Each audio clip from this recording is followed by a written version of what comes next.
Good one. That's a good one. That's a good one. Anytime I'm here, I be like looking at the pictures. Yeah. I was there for that. I set that whole shot up, that literal shot. Crazy. Remember that, DZA? Which one? You and Nipsey? Yeah. Factz. I set that shot up. I was like, yo, sit in that chair.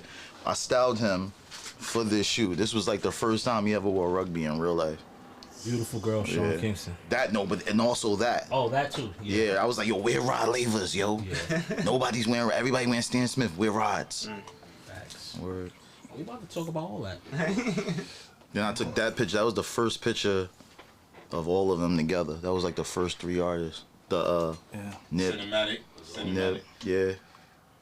And that was the day of Hovain, and Sycamore's that was on it? at the factory. Yeah. Famous Factory. Famous Factory, yeah. And we shot that there. Word. Crazy. That was like the first time they all met, like in real life. Like Crip met Nip and shit. Save it. Man, that's crazy. Word. Yeah, save that little memory. You might want to save it. Yeah.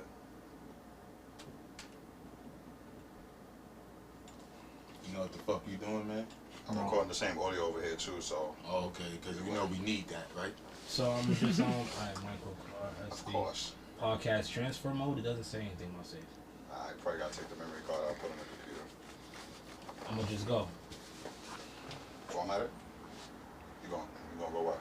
I'm gonna just press record. Go ahead. Go ahead. Format. Did you set YouTube up?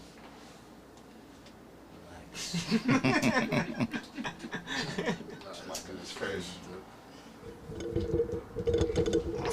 You good? Let me get my 3 puffs in now. Please. Nigga Steve bullied you. Yeah, Nah, you know I got respect. now that should get me high and I'll get weird and all I got that. respect, man. I got respect. I'll be getting high by mistake. It's recording, right? No. Now Now it it is. is. It's been a while. It's been a long while. Like a year. Too long. Yeah. Really? Do they still remember us? Yeah, it's been like it's been like a year. You're the guy from over here. Yeah. Are you serious? Yes. Swear to What God. you been doing? Thank you. Niggas- Thank you. niggas Get him. Get him. No, wait. I'm just asking. I just, you know. No, it's okay. I think it's a good question. It's I think fair. we It's should fair really to talk answer. about it. It's fair to answer. Right. One, this guy just had surgery not too long ago on his neck, Oh, On okay. my spine. in Come his on, man. spine. Like he got a cool little gash under. He's like, yeah, X and Y. This nigga was under the knife. That's one. Crazy. All right. Two, I got into an accident, Oh, okay. car accident. Oh, yes. Right. So it's been a little tumultuous for me. The Recovery. truck And actually flipped. He being easy. I'm happy he's okay. Yeah, Yeah. absolutely. I'll show you the flicks. It's crazy. And you know, life was just lifing, man. And you know, you just Okay. had to, you know, get it together. But this is a great Return. We're here. return, Great return. right? Oh wait. Ladies and gentlemen, boys and girls, shit's children starting, of all ages.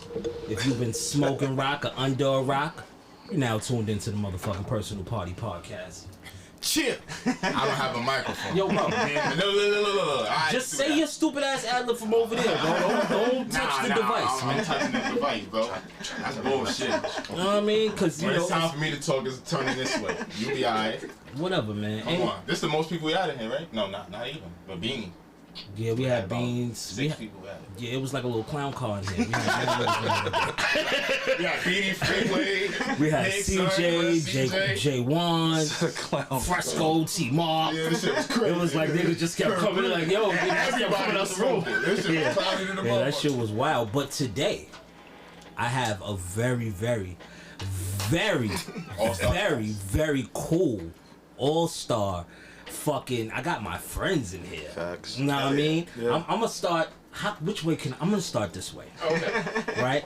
I have two of my favorite brothers, right? It's like you got Kaz and Olu, right? And then it's like it's y'all two. It's the fucking Rosenthals. I got Eric and Jeff. You know what I mean? Eric, Itsthereal is in this motherfucker. You know what I mean? Right? You know?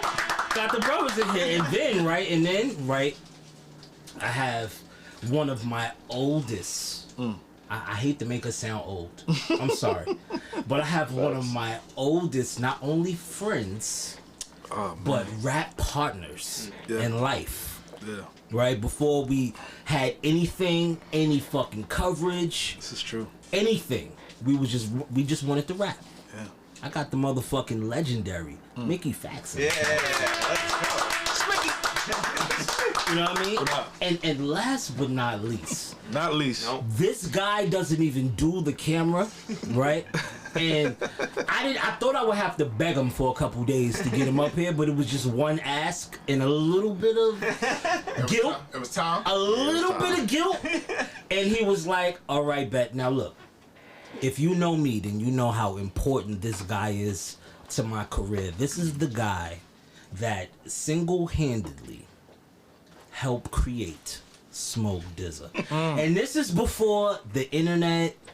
This is before the internet, because everything else would just sound like cassettes and CDs, right? But when it comes to my aesthetic, my direction, the way I think, the way I prepare my rhymes, the way I conduct myself online, this guy. I didn't steal it. He gave it to me. Oh. I ain't have to steal it. He gave it to me. Yeah. He gave it to me. That's my man. You know what I'm saying? He gave it to me. My motherfucking brother, Stephen Brown. Yeah. Brown. What the fuck? God damn, this is hard.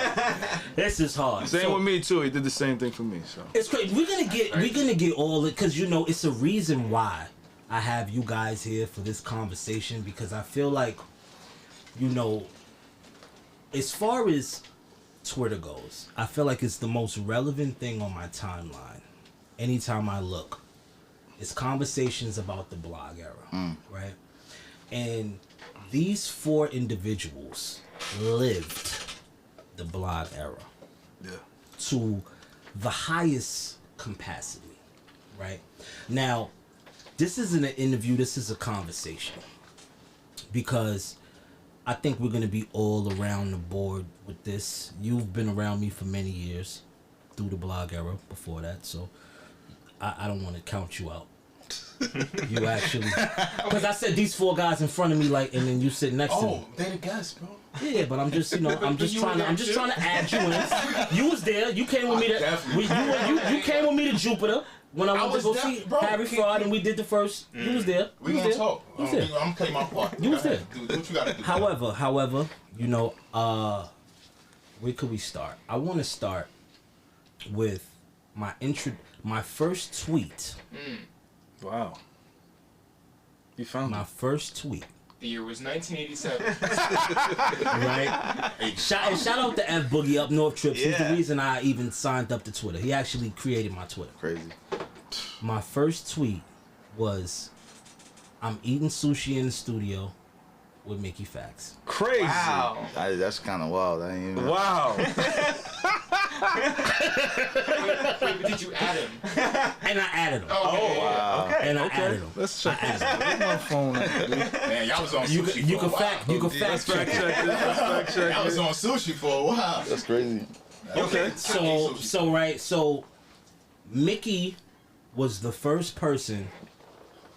Mickey was I was grandfathered in to the internet.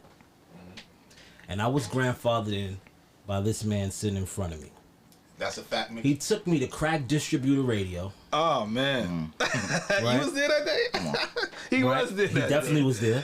Let's right? go. It was me, you, Curtains, Yep. in Theophilus, London. Facts. Nipsey was there too. Nipsey was there too. Was but, he? But he didn't rap. He didn't rap. But he was there. He was there. And that was my introduction to the blogs, to the internet, period. Wow. Right? My first show I went to with this guy right here. He dragged me downtown to the knitting factory. I was a dirty Harlem kid that did not want to go to Soho. I was just, what are we going downtown for? 119th and Morning Tide. 119th, you got the air horn, so talk about it, right? So Steve is like, nah, bro, I'm telling you, bro, it's gonna change your life, bro. Trust me, you gotta come down to the show. Mick is performing, right? And he's headlining this show in the knitting factory. Now I go down there, And I'm amazed because it took me back to when I battled in the wetlands. Just that feeling. Yeah, that feeling. Yeah. Right, it's niggas with Heinekens and Coronas. Might be a bogey or two burning. Right, a little bit. I'm pretty sure I lit up some marijuana. And Mickey was just rocking this set. And this kid was next to him, hyping him up. His name is Kid Cudi. That's crazy. And I'm just sitting there, well, I'm standing there, just amazed at hip hop. Because at this point, I'm living off Big Mics and K Slays, Right. God bless. And J-Arm instrumentals. And J-Arm instrumentals. And this is the end of that era of mixtapes, right? And Steve took me to this world that I didn't know existed. And one of my best friends was spearheading this world. Now I wanted... You saved this nigga life. Nah, he did save my life. He did? I say it all the time. He definitely saved my life. However, I want to get into that time, Mick. Okay. Right? What was your introduction to the internet? My introduction to the internet, honestly, was through, for music, was through Saint and Steve. So I had met Saint in 2005, and then Saint introduced me to Steve. They were working on a magazine. They were working on Lace. And Saint was like, yo, you should do our theme song. So I did the theme song, and Steve didn't even know. When we sent it, Steve heard it and was like, yo, this shit fire. Somebody did something about my sneaker magazine. It's crazy. That was crazy. I gotta meet him. Who is he? For the MySpace page, though. Right, it was for the Specifically. MySpace page. So then Steve meets me and he's like, I bet I want to be the A&R. And I was like, I didn't know what that meant at the time because I always just did my music myself. And I was like, all right, because he, I was already working. I was working on Bottles Up. And Steve heard it and was like, this shit like a 6.5. It's cool. It's like a 6.5. I was livid. I was livid. Then I did Kings of the Bronx. He's like, nah, it's like 6.5 again. This shit is not hot. Typical Steve shit. And he was like, you know what would be hot though? If we took NERD beats and you rap over that shit, because nobody did that shit before. Revenge of the... And me being me, I'm like, nah, we gonna get sued.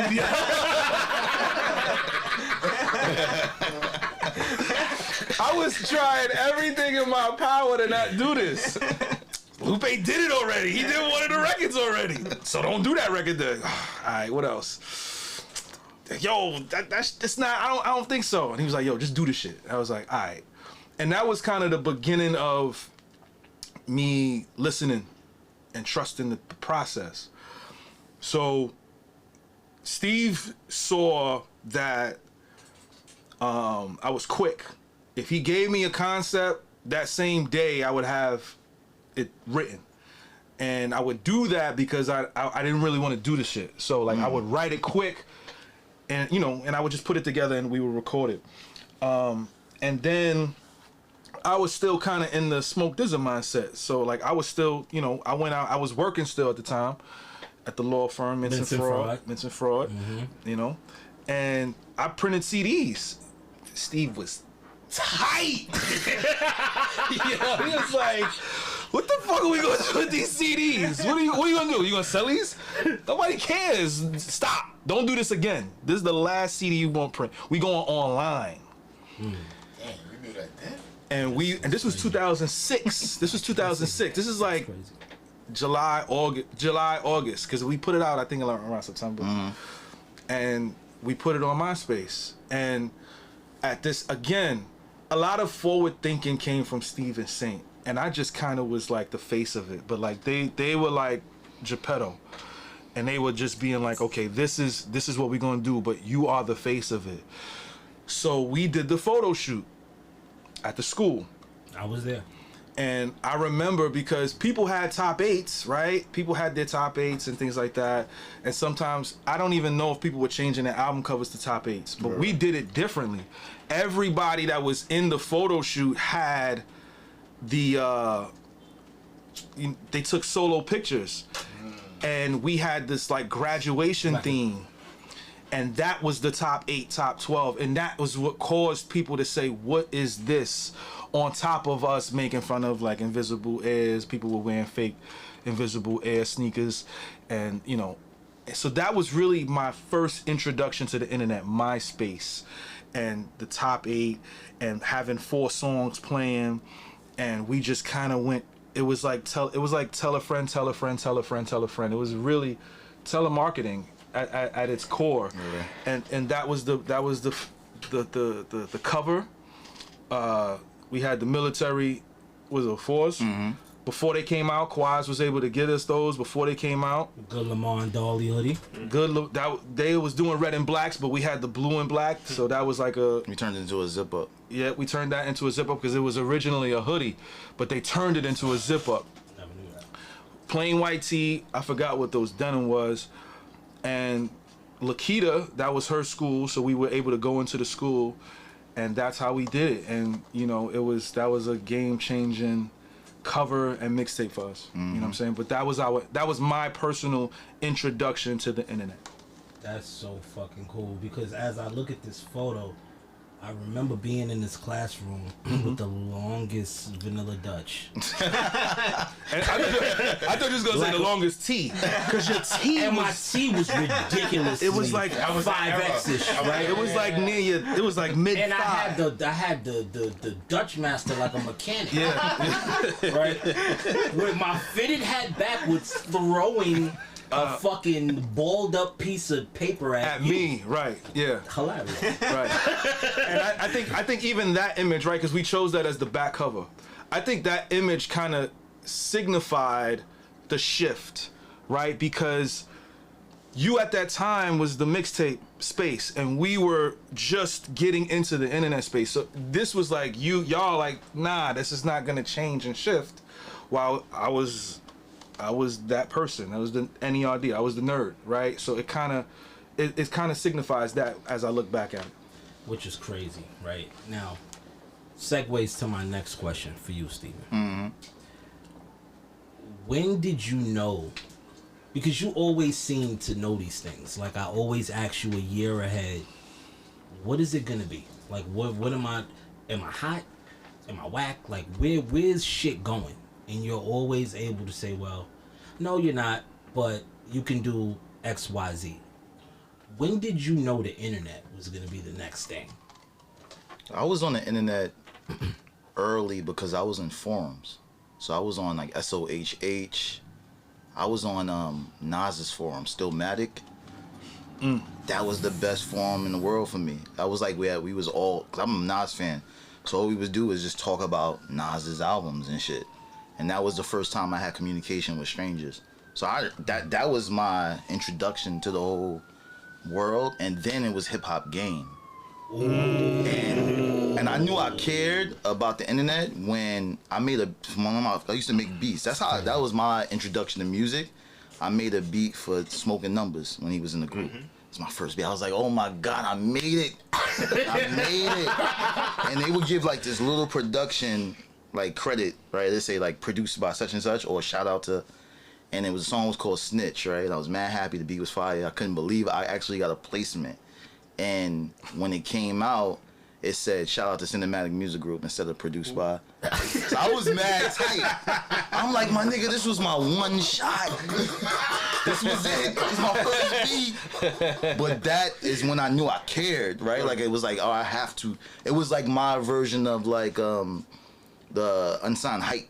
If you made Hip Hop Game, you was somebody. Yeah, you made it online. Hip Hop Havoc, like these. It was like these specific sites that I used to go to, or even SoundClick, finding producers. I started to care about it during that time. I think for me, we all kind of transitioned to MySpace.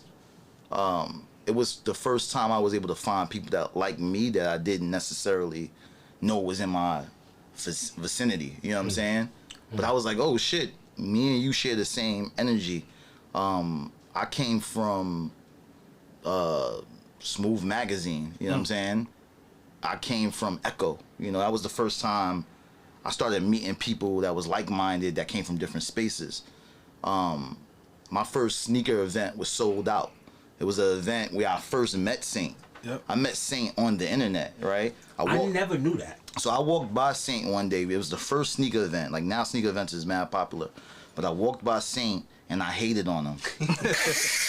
I was like, that's a real one right there. nah, I hated on him. It was me and Quaz, right? And we was walking by and he had on a hoodie that I had. And I was like, this nigga know, what do he know about this hoodie? I didn't even know him. And he was smiling and shit. He didn't know me. He didn't know me.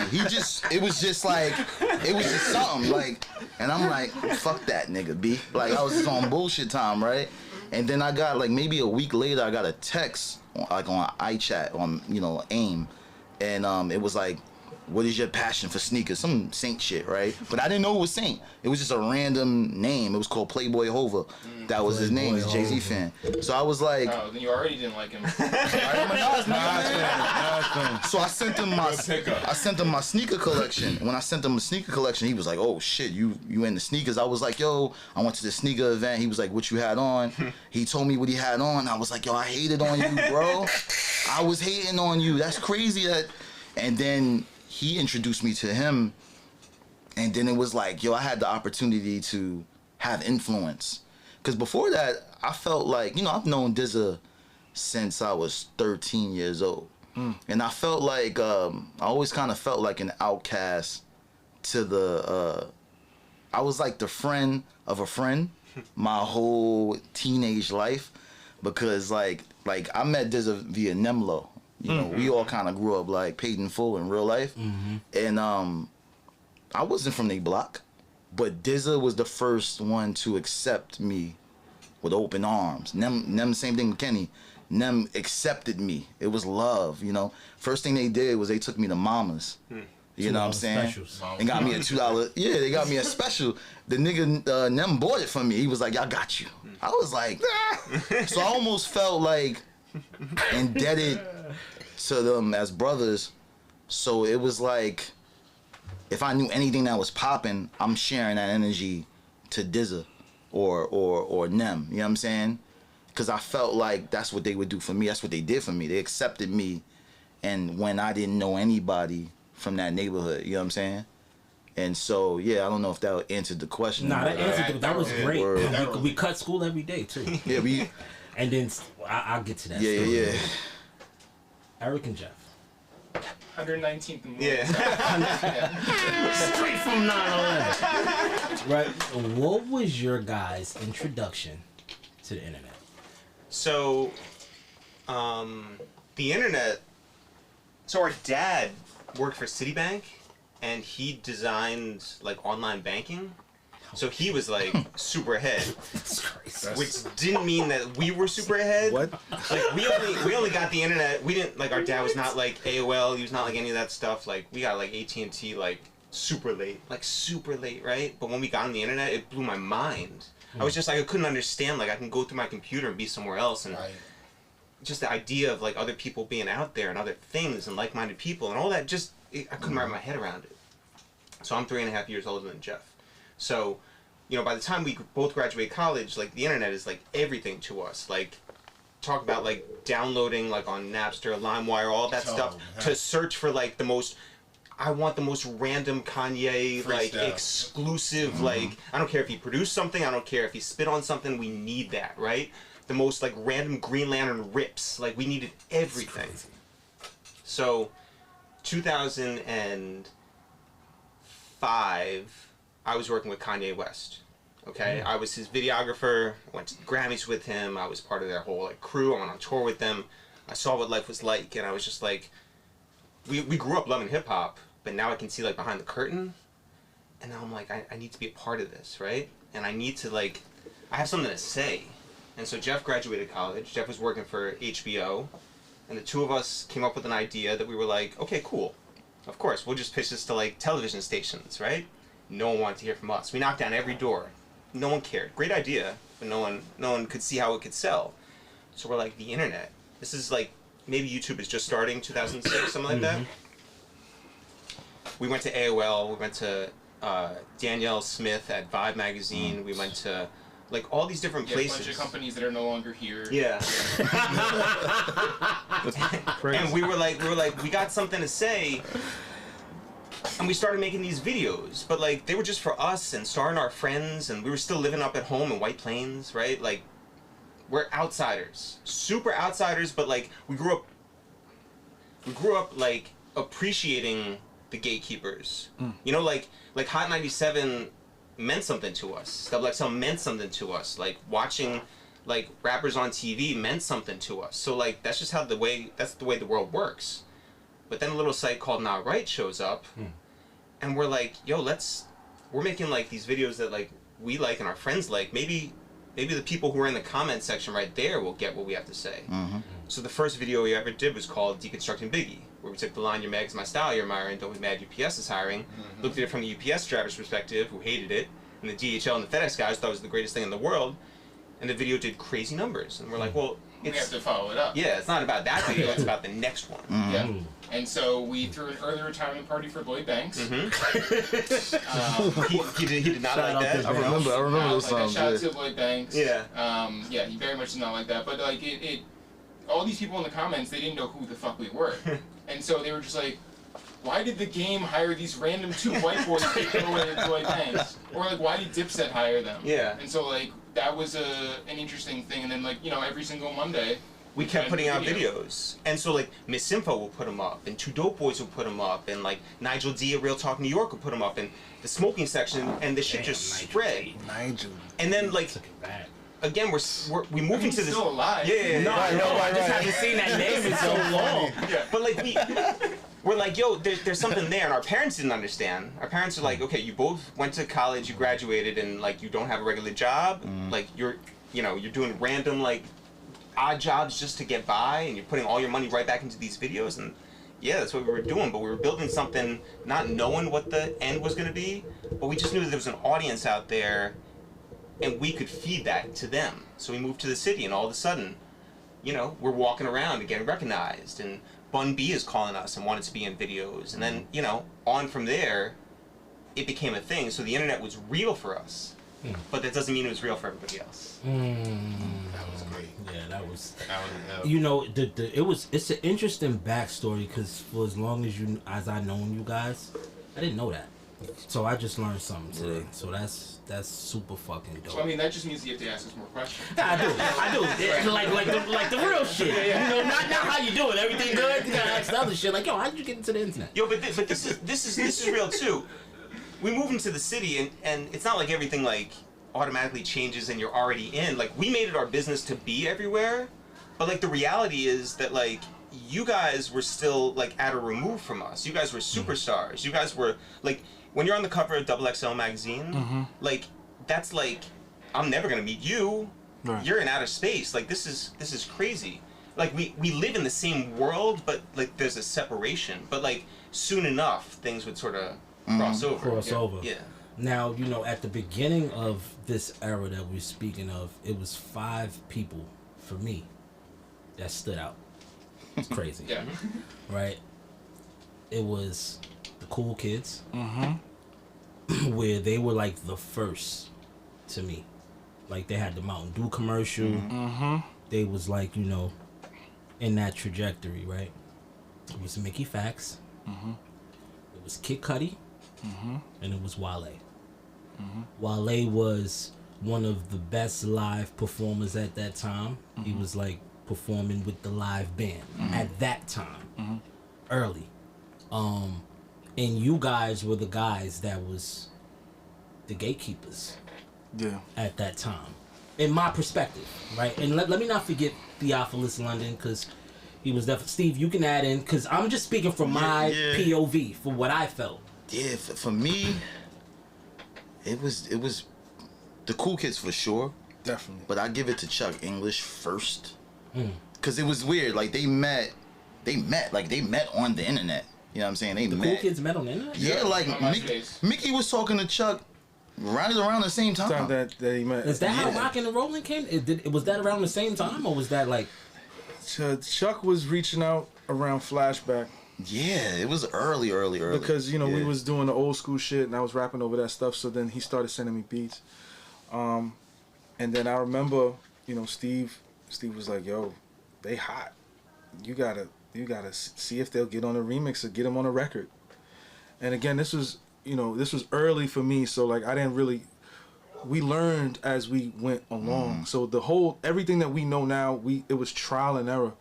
So I was a little nervous to ask Chuck to do a record, and I was like, yo, can we do a record? And he was like, yeah, let's do it. And you know, the thing about Steve is Steve will push and push and push. And, you know, he was like, I tell him to come to the city. Next time they come to the city, let's do a record. We did Rockin' and Rollin' that same night. Steve was like, yo, ask him to shoot the video. Ask him to get on the show.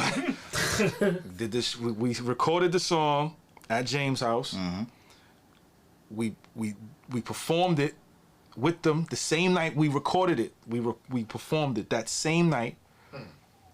We went to what was that guest house that we went to across the street from James? I forgot the name of it. Whatever the name of the club was across the street from the studio. We got the record played in the club, and then we shot the video the next day. Factz. The very next day. And that was our first video. That was our first video. Yeah. If you watch the Rockin' and Rollin' video, we don't really know the words to the song. It's just a lot of swag. It's just, yo. It's a swag the fuck out video. So well, you guys were like dipping out of the frame, right? Yeah, we were dipping in and out of the frame because I didn't know the words. There's parts where you see Mikey, he's like, and he's messing up. And they had, at this time, the cool kids are on fire. So they, you know, they had press to do, so that they were like, yo, we can't stay too long, but we'll carve out this time to do it. So we do it. We put Mikey in Troop. You know, I think that was my jacket. That was Steve's jacket. I had on, that was like I had on Hood by Air. Yeah, Hood by Air. I might have been the first person to put on Hood by Air on YouTube. Are you guys the same size? Well, at the time, yeah. At the time, him and Mikey was. Yeah. I think we gave Chuck Jordan 2s. No, I think he had those. Yeah, he already had those. There was some MCM that was given, and then we just called everybody. And you know, at the time, everybody pulled up. You know, Cuddy pulled up, Vashti pulled up, Pat pulled up, Kids in the Hall pulled up. It was so many. Raul from Hood by Air pulled up. He's the one who gave us the stuff, and you know. La Vie at the time, Mellow X was in the video, and you know it was a moment for us because we at that point we felt like we made it. It was like, oh, we did it. We got a video, and I remember, you know, having to get the real pressed for MTV at this time. At this point, Tuma was at MTV, and we gave Tuma the exclusive, and they played the hell out of that video. Like, they played Rockin' and Rollin' so much. We tried to get on BET, and they didn't want to play it. So it just played on MTV Jams, and I think there was an interview about hipster rap, and All Hip Hop posted it. And once All Hip Hop posted it, it just... It ballooned, and that was the end of it. You know what I'm saying? Which is fucking wild to me, because to see the beginning of that, and just to hear those names that was in that video, that was some But it's so interesting because it's like that video is not on Mickey's YouTube channel. Yeah. We didn't even think about putting it on there. Right. So we were still trying to figure, because we were so focused still on MTV and BET, right, that YouTube was like, man, it's still on YouTube. But like, I feel like the editor it's on the editor's It's on the editor's page, yeah. Because we didn't even think to like build his YouTube channel up. At that time. Also, but YouTube wasn't the dominant thing at that point. Yeah. Because like, so it was YouTube, it was Vimeo, it was Google Video, it was like all these different things. Like we used to split all of our videos and all these different things, and we were just like, put it everywhere because you never know what the bloggers will like to will like to embed. Right. You know. And Vimeo was a thing. Oh, Vimeo was high quality. That's where you put the fly shit. Like, right. This some bullshit. Yeah, the fly This shit. some fly shit. Vimeo. We put some art into that. Right. You know what I'm saying? But then we also wanted to get on MTV, right? That was our thing. We wanted to be on TV, right? And you know, it was a great moment at that point. You know? But I will say this though, it was crazy because at that time, I was editing episodes during that time. Yep. You know, I had like a camera, this random ass camera that I got, and I would just edit these episodes of our lives, and I didn't even know it was important. You know, I watch those videos to this day just to show people, like, I shot him shooting for Spin. Yep. You know what I'm saying? And that was the day I quit my job. I actually got fired, but kind of quit too. But it was like, I shot all these moments of my life changing, and, you know, I didn't even know it was important at the time. I just was like, put this shit on YouTube. Or even like, I went to Kanye's the premiere of the Stronger video. And we got that video online. That's on YouTube right now to this day. You know what I'm saying? I was at the Stronger video, and that was the day Cudi met Kanye. I was right there. I seen Pat introduce Kanye to Cudi. I met Kanye that day too, and I you know, to know where they went after that was ridiculous. It's like, damn, I seen it. Yeah. I seen it happen. And that video reminds me of it. So we still had the foresight to capture this shit. We just didn't know, like, the channel that it's on is like Playboy Hova. Yeah. It was Saint's YouTube channel. We We didn't didn't even think, like, understand it. We didn't understand call it. it GFC New York. Like, it was no branding. We didn't understand it. We was just living life. Yo, you know what I'm saying? what? You know what that time was, and like all of us got it. There's no plan B. No. Facts. You know, it's just like This is you it. gotta do it, and you gotta do it now, and you don't take any excuses. So it's like you're gonna end up with your video on someone else's YouTube, and you're gonna end up doing all this stuff, and it may not work that night, but it doesn't mean you can't see it. You know what I'm saying? I mean, but Right. that's how Steve really lived. So like I always had a plan B in my head because I was just scary. But Steve always knew. He was like, this is what it's gonna be, and this is how it's gonna be. If you do it this way. If you don't do it this way, it's not gonna work. So a lot of times I just gave him the wheel, and he would take the wheel and go. Now, it's a lot of other people that I didn't name, and I'm not going to forget because it's all coming to me as we're having this conversation. Guys like Charles Hamilton. Yeah. He was another person. Charles Hamilton was another person that was very relevant and dominant at that time too, right? So He was on TV though. But hold on. not just, I be wanting to put this shit in order. Like, put it in order. nah, I can't. But y'all probably can put it in order. Charles, because everything kind of like came at a certain time. Like Kids in the Hall. Kids in the Yeah, it Hall. was early. Facts. Like Pat Div. Game Rebellion. I don't know if y'all remember Nedick, right? Nedick, They were the first to perform at South by Southwest. Like, I remember Fuck. those artists performing early before it was like, A thing. yeah, before it was a thing. So I be wanting to give that, because I think those things had to happen for us to feel confident in even doing it. You know what I'm saying? So I can't put it in order, but I would love to one day. You know what I'm saying? Yeah, I mean, because, you know, it's a lot of names Yeah. of guys that was actually, you know, waving that flag. Yeah. So speaking of waving that flag, right? The XXL freshman cover. XXL period. XXL definitely played a strong factor in the blog era. Because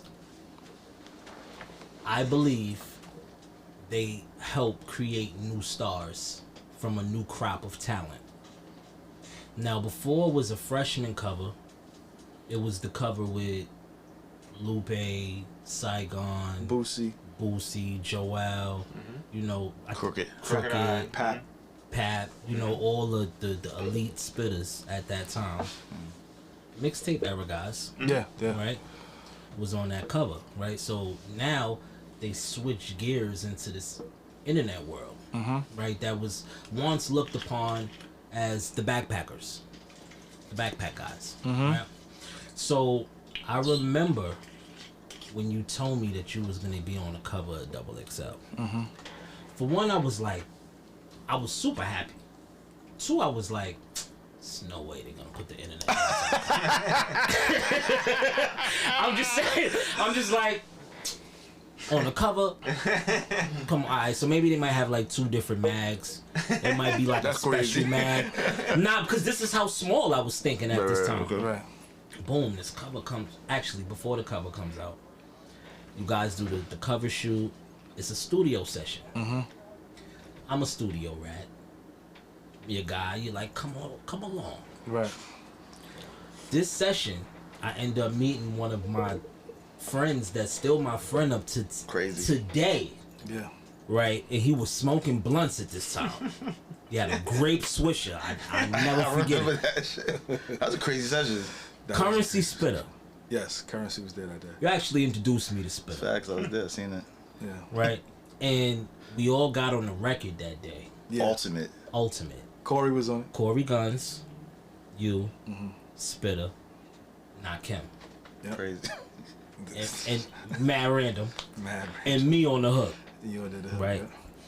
yeah. And God, I didn't know what that was spawned into, right? But you guys do this fucking cover. Run me through your feelings of shooting this cover. Shout out to Rob Markman. Can I give some Yeah, go ahead. Give some color to it. Go ahead. Alright, so boom, right? So to me, the reason why we got the cover was because of Incredible, a song called Incredible. So this was incredible. that is not the song. Where's the tequila? Can I get some more tequila? No, Because so he's boom. wildin'. So Incredible was interesting because at the time, a Millie was very popular at that time. Very popular. Right. And so I was like, yo, it'd be crazy if we just, because this was when we started first making like Not Right. Mm-hmm. And it was getting easy. It was crazy. It was like, yo, we send it to SK and then nigga will post it. He posted He it. like, yo, this nigga fuck with us. It's crazy. Because he didn't fuck with us at first. SK ain't fuck with nobody at first. He fuck with people, but he didn't fuck with us. He didn't fuck with him. Right? So then boom. So I was like, yo, it'd be crazy if we got artists to do the record and then we release it ourselves, but not with him on it. So it felt like everybody was rapping on it, because at the time before that, everybody was just jumping on the Millie. So I was like, yo, it'd be dope if we just got niggas to rap on Incredible. And then we put it, and then anytime we would send them one, I remember, it was crazy. I remember Tyga did one. Yeah, Tyga He sent did it to us, and we was like, all right, we gonna send it. And then that was like one of the first times Tyga made Not Right. So we was getting dudes on Not Right. That was never on. If you did Incredible, you made Not Right. Literally. You know what I'm saying? And the last one he posted was Buckshot. Right, which is crazy, right? The last one. And so I think I feel like Rob was the one that spearheaded us to. Oh, to yeah. get on the. Rob called me. He called me it was either a couple days before or after my birthday. And he was like, yo, don't tell nobody. But yo, you gonna be on the cover of Double XL. We just got out the meeting. You on the cover. I said, wait, what? He was like, you remember that cover they did before, like with the young dudes? Yeah, we doing it again. You on it. And I was like, but who else is on it? He was like, we only got you and Wale so far. I said, but wait. He was like, yo, don't tell nobody. Of course I told everybody. I literally told every human being that I knew.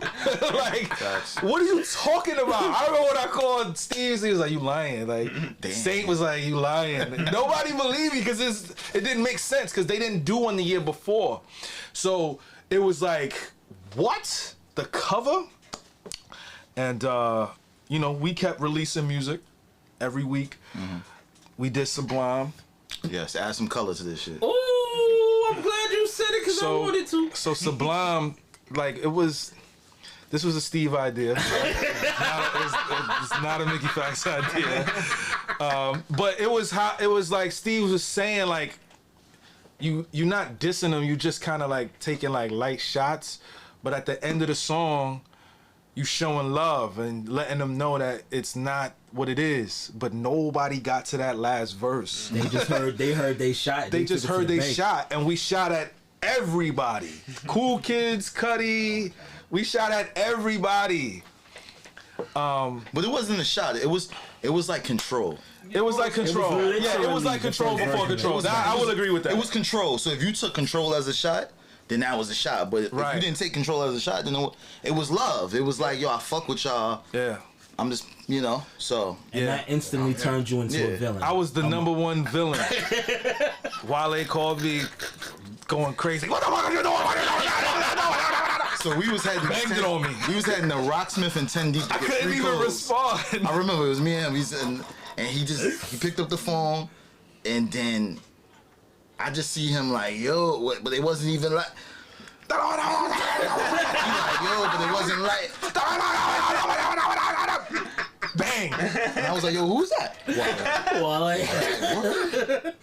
Word. For Lauren, it was for Lauren. Facts. And we just was like, fuck it. It is what it is. And we just kept it moving. Then we saw Cudi a couple weeks after that. He was disgusted. he was in front of Santos. He was like, yo, I wanted to fight you, but you know, you my man, so nah. But I ain't like that. You know I don't like people calling me Cootie. I was like, my fault, bro. It wasn't my fault, bro. It wasn't what you think it was, bro. Chuck and Mikey was tight, because, you know, we did the record, we did the video. I had to clean up a lot of it. So when we did the video, we did the photo shoot, you know, we walk in, you know, it's GFC New York. We walk in together. See Wale, I put my hand out. Lauren was like, nah, you good. I ain't shaking your hand, you good. And then he walked up. And we was like, I bet. That's it.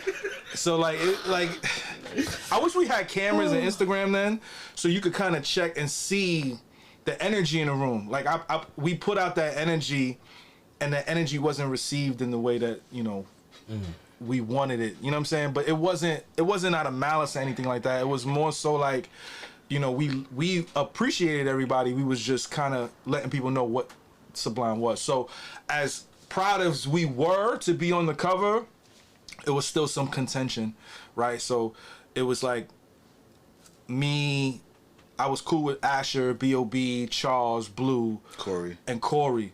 And, you know, Ace wasn't really, like, Ace was cool with people, but I've never spoken to him really like that. But like Cudi and Wale, they was like this, because they both kind of, they probably were talking about what happened, so they was like this, and then Charles was like playing the fence. So it was kind of like a weird shoot. You know, Wale was always trying to be in the front of every picture. It was just, I remember saying, I was like, yo, you gotta be in the front. I was like, nah, this nigga's Wale. I'm just happy to be there. I don't even care anymore. Like, my whole mood was just thrown off. And I thought we was gonna do like a group photo. I would have loved the group photo as opposed to 3 covers. Like, we had 3 covers.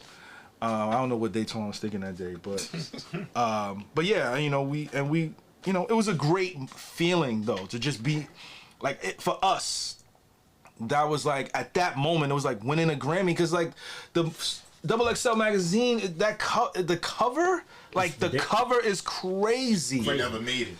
Yo, relax. Yo, fuck you, dog. Relax, man. That's crazy. What's up with you? Diggy made it. He never, that nigga point. He never made Diggy it. Simmons made it. We was trying though. We was trying. No, we tried. Diggy Simmons made it. We tried. JoJo was here. You know, let me tell you. Some things just, everything ain't for everybody. Yeah. I love you, bro. I think you the greatest. It's okay. I appreciate you. You know that. And I would have loved to be on that cover, because all my friends was on it. Yeah, that's true. You know what I mean? But it's all good. Everybody make mistakes. Right? Eric and Jeff. We was also never talking. made the cover. Yeah, shit's fucked up. You spit too. Great. Yeah, I spit too. So we was talking about this one particular video before we started filming. How the fuck did y'all get with Max B? Yeah. Okay. So we were doing these videos. They got super popular online, and we grew a fan base. And a lot of people in the industry started to fuck with us too. And one of those people who was on the come up and had her own blog was Karen Civil. And so Karen hit us one day, and she was just like, "You guys got to fuck with Max B." And we're like, I mean, who wouldn't want to? Like, yeah. So she's like, think of an idea, and he'll come to your crib, and you'll just shoot it. And we're like, amazing. Yeah, because that's where everything was taking place. Yeah. It was the hottest like, thing smoking at that time. Yeah. He was crazy. And so we're like, when you're popular like we are. yeah.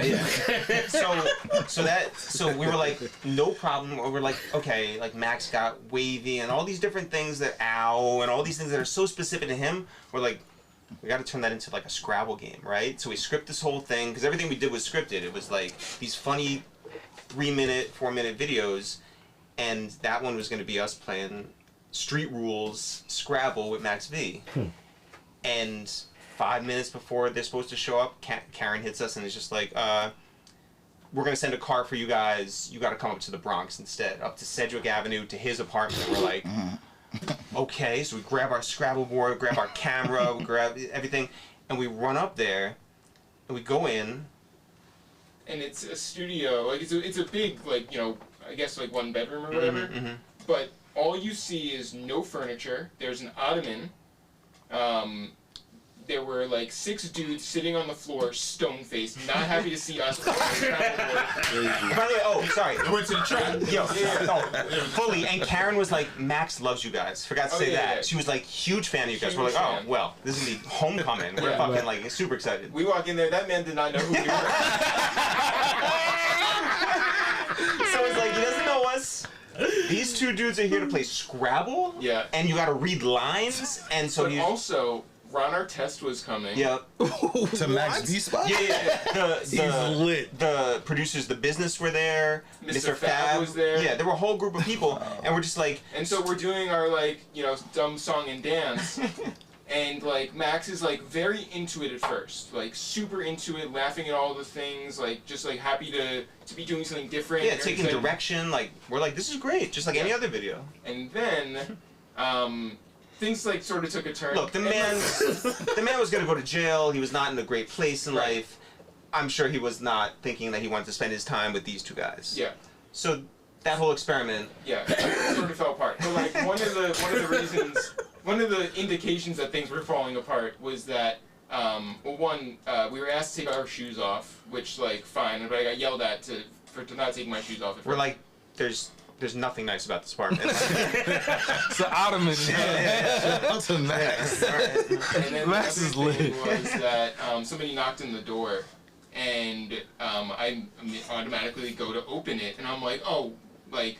I immediately got yelled at for not using the people, and I'm just like, right, not my apartment, not my environment. This is crazy. So, but the craziest thing is, so we shot half the video before Max kicked us out. And we're like, fuck, man. Like, and we put out weekly videos. We're not getting paid. There's no YouTube partnerships. Like, our parents don't understand what we do. We still gotta pay rent. Like, all this. But we're doing this out of the love and out of, like, the feedback that we get on Not Right and all these other sites. Yeah, and it's like 9 o'clock on a Sunday night. So we like, put the in our videos out video- on Mondays. Yeah. Monday mornings. At 9 a.m. Because edit it that night. Because our Yeah. thing was, we were just like, yo, if we're gonna be online, we gotta operate like it's a real like TV show. Like people, it gotta be appointment viewing. So every Monday morning when people get to work and they sign into their computers in their cubicle, you gotta start out with Itsthereal videos, right? Hold on, where was it posted? Was it on YouTube or On YouTube, and Vimeo. Vimeo. Okay. Yeah. So it was like whoever, if SK wanted the YouTube link, he got it. Copy. If like somebody else wanted the Vimeo link, we got that too.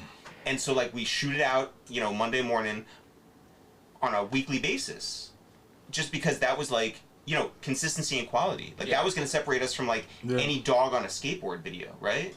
So like we kept doing that, and by the way, we did that for 3.5 years. Never got a cent. Like we were just out of pocket doing this thing. But we go home. Our third roommate, a girl who went to high school with Jeff, wake her up. She got these bed sheets that are the same color as DZA's sweatshirt, which happened to be the same color as the walls in Max's apartment. So we wake her up, yank the bed sheets off, go into Jeff's bedroom, tack that thing up on the wall, and then like turn the camera around on us and fucking like rewrite the whole thing on the spot. And so that video, we put it out. We didn't sleep that night. Like put it out at 9 a.m. And that video goes bonkers online. Gets like ripped and put on World Star. Like it's everywhere. And every single person, like yams, would come up to us. Like all these people would be like, "That's my favorite video." And we're just like, "That's the worst experience." Why you have a better video? Yeah, why do you have a video where like nothing bad happened beforehand? Yeah. It's never the stuff you think. Yeah. Ever. Never. It's always like that. Right, so I want to take it back to another capsule of time that actually catapulted the blog era. South by Southwest. Huge. Right? Man. Oh my goodness. Alright, go ahead, Mick. Your first time at South by Southwest. Bruh. Yo. Man. So at the time, when we did the rockin' and rollin' video, I remember Chuck saying to me, "Yo, you gotta come with us to South by Southwest." And we didn't know what that was. We had never heard of that at that time. Facts? It's crazy. So I remember telling Saint, like, "Yo, we gotta go to South." Saint knew what it. Saint be knowing everything. He was like, "Oh yeah, I bet we can figure it out." So we didn't have no money. We was dead poor, but we was fly. So it was either Saint or Steve. They went to Rocksmith, and we got the check from Rocksmith. How much did they give us? $600. They gave us $600, right? They gave us $600 to go to South by Southwest. So we bought flights to Houston. Buddy passes. Oh.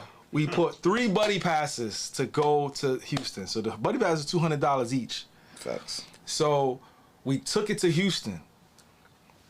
I introduced them to Dutch. Shout out to S Dutch. Right? This is the first time they meet Dutch. Now we already knew Dutch. So Dutch meets us at the bus station. And he picked us up from the airport, I think. And then he took us to the bus station. And we took a bus. I don't know what other money we had. Well, he got a boot. He got a boot on his car because he was waiting for. He took us into the bus station to make sure we were good. He came out. It was a boot on his car. Oh my God. So That's Dutch life. I don't even know what other monies we had. I don't know who I was talking to. She might have gave me money. Steve probably did something to get some money, and Saint had some money. So we took a bus to Austin, one-way trip to Austin, right? We get to Austin. The first night we get to Austin, we meet a random white man named Justin. And this white man was like, if you get us into the shows that y'all doing, y'all can stay with us. So we said, bet. Because he stayed on 6th Street. He stayed on the strip. He stayed on the strip. Word. So like we walked to the strip every day. So we said bet. And we were the only, it was like us, Cuddy. No, Cuddy wasn't at that one. He wasn't? Nah, it was Us, us, Kids in the Hall. Kids in the Hall, Wale, and the Cool Kids. Yeah. And whoever else was And in Gang that. Rebellion, And Gang Rebellion. We were the only rappers there. Facts. The only rappers. Everybody else was MIA, Santi Gold, or Boys Noise, like all those, like it was electronic music, indie music, rock music. We were the only rappers. But Mick didn't have no shows. No shows. That's why I fuck with the Cool Kids to this day. Forever. Because they didn't have to do that. Like he ended up getting 6 shows because he would come out on a set. I came out on a set. They had mad shows. And we got press off of them bringing me out. So I got interviewed with all types of media there because I was with them. So they thought I was with the Cool Kid. We didn't have a ticket, a membership, nothing. Nothing. No way of getting in. We had nothing. Nothing. We just went there with like an idea, like, yo, we could do this shit. And we did every show with the Cool Kids. Every single show with them. They would bring me out, and it was bonkers. This was before the video came out. So like it was just like a setup. It was like an alley-oop. So like it was like a complete win for us when we came back, because like everybody posted us from that situation, and then the video dropped. So it was like, wait, what? Who is this? And what did we just experience from that? And we figured it out every single night. I don't even know how we ate every night. Yeah, funny story. It's two parts, right? The first, I feel like this was the second year we went, right?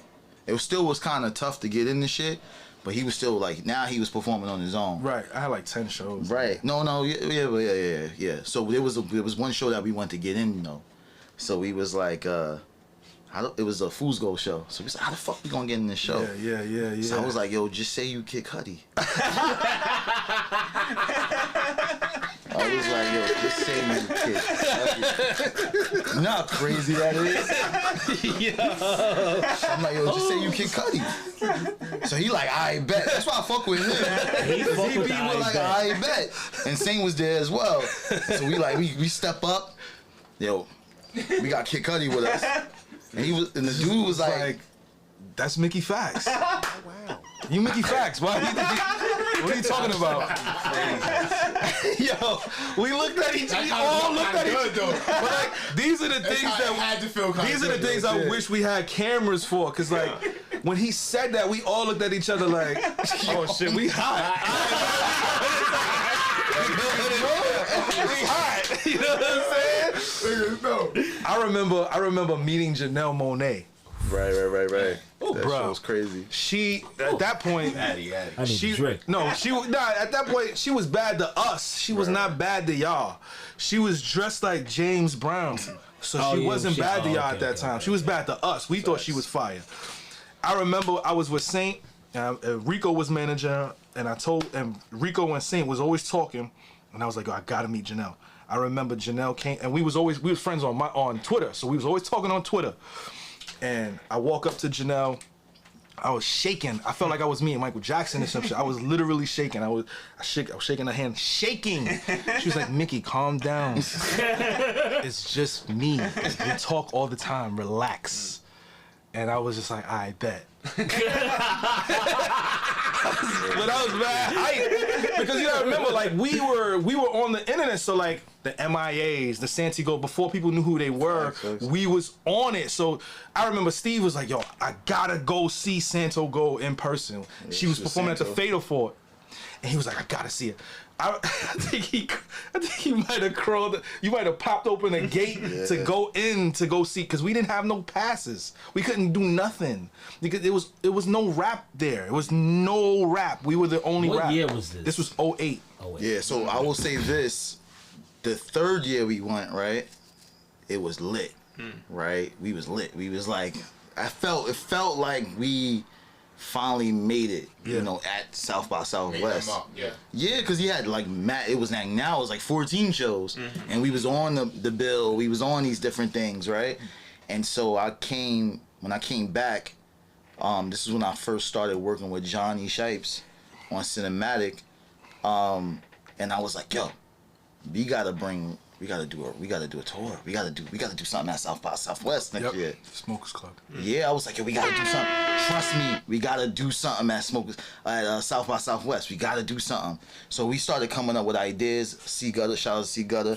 He was there. It was me, John, and C Gutter. He trusted me so much. It felt like shout out to him, because he always was like, I bet what you wanna do. And I was like, let's do something, right? I don't know what it's called. I don't know what we should do, but we need to do something. And he was like, yo, we start throwing names around. He was like, I'll get a dope-ass artist. His name was Bo. To design the logo, we started Smokers Lounge, Smokers This, Smokers Club. It was like, all right, that's it. And we did one show, right? There was the South by Southwest show. I think Wale was there, too. I'm sure he was. Oh, at the joint? Like when we was talking. Nah, it was literally 3 people. I got photos. I took pictures. Right? Nah, shout out to my nigga. Wayno was there. Were they close up, or was it like a far away? It was a little far. Wayno was there with DZA and Nip. That iconic photo, he was there for that. Shout out to my nigga Wayno, right? But I was with John. John was with it, and we started to like build the next show at South by Southwest. At that show, the most iconic show ever, right? It was Smoke DZA, it was Big Crit, it was J-Rock. J-Rock bought out Kendrick to do ad-libs, to do hype man shit. Oh, wow. Kendrick looked like a gangster. I don't think niggas understand that. K-Dot. He was K-Dot. I was like, yo, whoever that nigga is, that nigga tough, right? Factz. Shout out to my nigga K-Dot, right? He was very aggressive. It was Wiz. It was Currency. It was Devin. Devin headlined, and we didn't even know he was come. Curtains. I got into an argument with Curtains because I was like, take this shit serious. He was like, you acting emotional. I was mad hurt. I was like, right? But like, it was like as it go. We didn't know. We didn't know. There were more artists than people. Yeah. Facts. Yeah. And then when the show started, it wasn't that many people there. Yeah. And slowly but surely, people started to come. And that shit was packed out the door. Oh my God. No one can see it until it happens. Right. You know, like today, it's like, oh, of course, Smokers Club. Right. It's like, or like, yeah, you should have been online, or you should have been like doing this stuff. It's like South by Southwest does not. It's like, no, not until you do it. Correct. Right. Correct. So like a few things. One is Jeff and I were proud to be 2 of 3 people to see Mickey, Wiz, and Charles Hamilton at a CMJ show. Facts. Oh my in the basement. That's crazy. I was Crash Mansion over there. Yeah. That's number 1. The other person was Gooch. Yeah. Shout out to Gooch. Yeah. My man Paul. Number 2 is wow. Jeff and I. Okay, so we're doing our weekly videos on YouTube and Vimeo, and they're on all the blogs and everything. Johnny Shipes reaches out to us, right? He's at 550 Madison, like some Sean Kingston fucking gigantic office, and it's him and Ev Boogie. So we go in and we're just like, oh, like now we're in, like that's our, like we made it, right? It's like, oh, like we're going up, waiting in the gigantic lobby. They call us up. We go upstairs, and it's Johnny, and he is Johnny to the max, right? Sweatpants. And it's a gigantic office, and the two of them are at a small computer so far in the other corner, and the two of us like sit on the radiator or something like that, and they're playing us videos. They're like, we want you guys to be like part of like our crew or whatever. And they played a video. Well, first of all, so if you guys know anything about us, you guys know that we're snobs. And so these two start playing videos, and they're like, we're going to do this competitor to YouTube. It's going to be called Idiot Box TV, because, you know, you always got a friend that's an idiot. And Eric and I are like, what? We're like, what did we get ourselves into? And they're like, watch this video, and they press play, and it's just, bong hits in the nasty time. And we were just like, when? Yeah, it's like Cousin Tom like going down to Patterson, New Jersey, and smoking with like the Factz. Yeah, Cousin Tom. yeah. R.I.P. Right. Yeah. Oh my And so we're just like, like we don't really do whatever's happening. And you know what? You know what? We walked out like after we said goodbye, and Evan chased us into the hall, and he was like, "Look," and he closed the door, and he's like, "That might have been a lot." He was like, "But what you guys are doing is like amazing, and don't let up." And like that shit, like that sort of pat on the back means everything. We snuck into SOBs. Like we didn't have any money to buy a ticket to the Mark Ronson show that like he has all of, and Wale is performing with UCB, and it's our first time in SOBs, right? And like we get in. And we're like, our back is to the door. Like yeah, but like it's like the light. We just moved down to the city, right? And the lights are purple and green, and like Wale's performing with a full band on stage, and you're just like, this is New York, right? Like this is what we've been dreaming of. And Green Lantern, our fucking hero, walks out of like this cloud of smoke through this crowd, walks up to us. Who are we? And he's just like, yo, what you guys are doing is amazing. Like, keep your gas, put your foot on the gas pedal, and like, don't let up. And walked away. Yeah, walked away. But that shit gives you like enough gas to make it to like next week. Yeah. And the week after, and the week after that. That's how we kind of did it too. Yeah. There was a lot of times when people were just reaching out to us on MySpace, like when Fader reached out to us. No, when Shay from NERD. NERD hit him. Yeah. It was like that, Cease and desist. I feel you though. But he was like, yo, this shit. He was like, He was like, yo, this shit was dope. I was like, yo, we signed a Star Trek now. Right. I was like, you signed. That's it. Yeah. Because that was the whole. That was the plan. Goal. We was like, yo, we gonna trick niggas into thinking that we signed a Star Trek to get a deal. You know, we was doing remix. I remember Ferris, right? Yeah. I could be lying, but whatever. Ferris. He heard. Damn, I forgot the name of the song. It was a record that he remixed, and he actually thought that Nick signed to Star Trek. So I was like, oh shit, people really think that it happened. Yeah. And that was like good enough for us. You know what I'm saying? Yeah. It was like, you know what I'm saying? The 88 Keys shit. Remember when we took 88 Keys record? I don't remember that, but It was the Never Fall Out. was that 88 Keys? 88 Keys produced that for Ye. No, wait, what? He did the remix for the Fallout Boys. 88 Keys produced that? Yes, 88 Keys produced that. Yo, I never knew that. So That's 88 fucking Keys crazy. produced. So Fallout Boys had a record, right? It was called Never Fall Out. Yeah. And then 88 Keys he produced a remix, and he put Ye on it, and Ye did a verse talking about he was basically dissing Fallout Boys. So Steve, we didn't know it was 88. Steve was like, yo, remix this shit today. No, actually, it was Knock Him. Knock Him gave you that? So Knock Him loved that song. So Knock was like, yo, we should do this. Because we was remixing everything. We was remixing everything. Like the guy, remember the Geico song? We did that. Roy Scott, right? The Geico song. I was like, yo, let's do that. Let's do everything. Let's do anything and everything that's happening commercially or online or whatever, right? literally commercially. Right. That was the motherfucking, it was popular at the time. So Knox said, yo, you should do like Never Fall Out. I got this verse. And he rapped that shit. And then he put a verse on it. And then they heard it. which is heard it. crazy. So 88 heard it, was tight. He was dumb tight. Did not appreciate what we did. Did you diss him too? I did not diss him. But Crush Management reached out to us Wow. and was like, yo, pull up and be on the official remix. Oh. So, but when I pulled up, I was pulling up just to kind of like be there. Right. And Ye was in the studio. How about this though? This is color, right? I wanted to go so bad. You don't understand how bad I wanted to go to that session. And he was like, nah, they only want me to go. Ooh. I was the A&R, you know what I'm saying? yeah, so for me, he was dumb I tight. really wanted to go. Yo. It was Travis, Yeah. it was Ye, it was me, and Wayne had just sent his verse in, right? So we all did our verses. Ye leaves, and it's just me and Travis in that motherfucker. We just listening to the record over and over and over. Travis and over. McCoy. Travis Travis McCoy. McCoy from the Gym Class Hero. Yeah. And Crush Management was like, they was fiending to sign me to be managed by this. So we were hanging out with Pete Wentz. He was hanging out with fucking Trav. They was like fiending, and us being us, we was like, nah, The niggas we was good. too hot.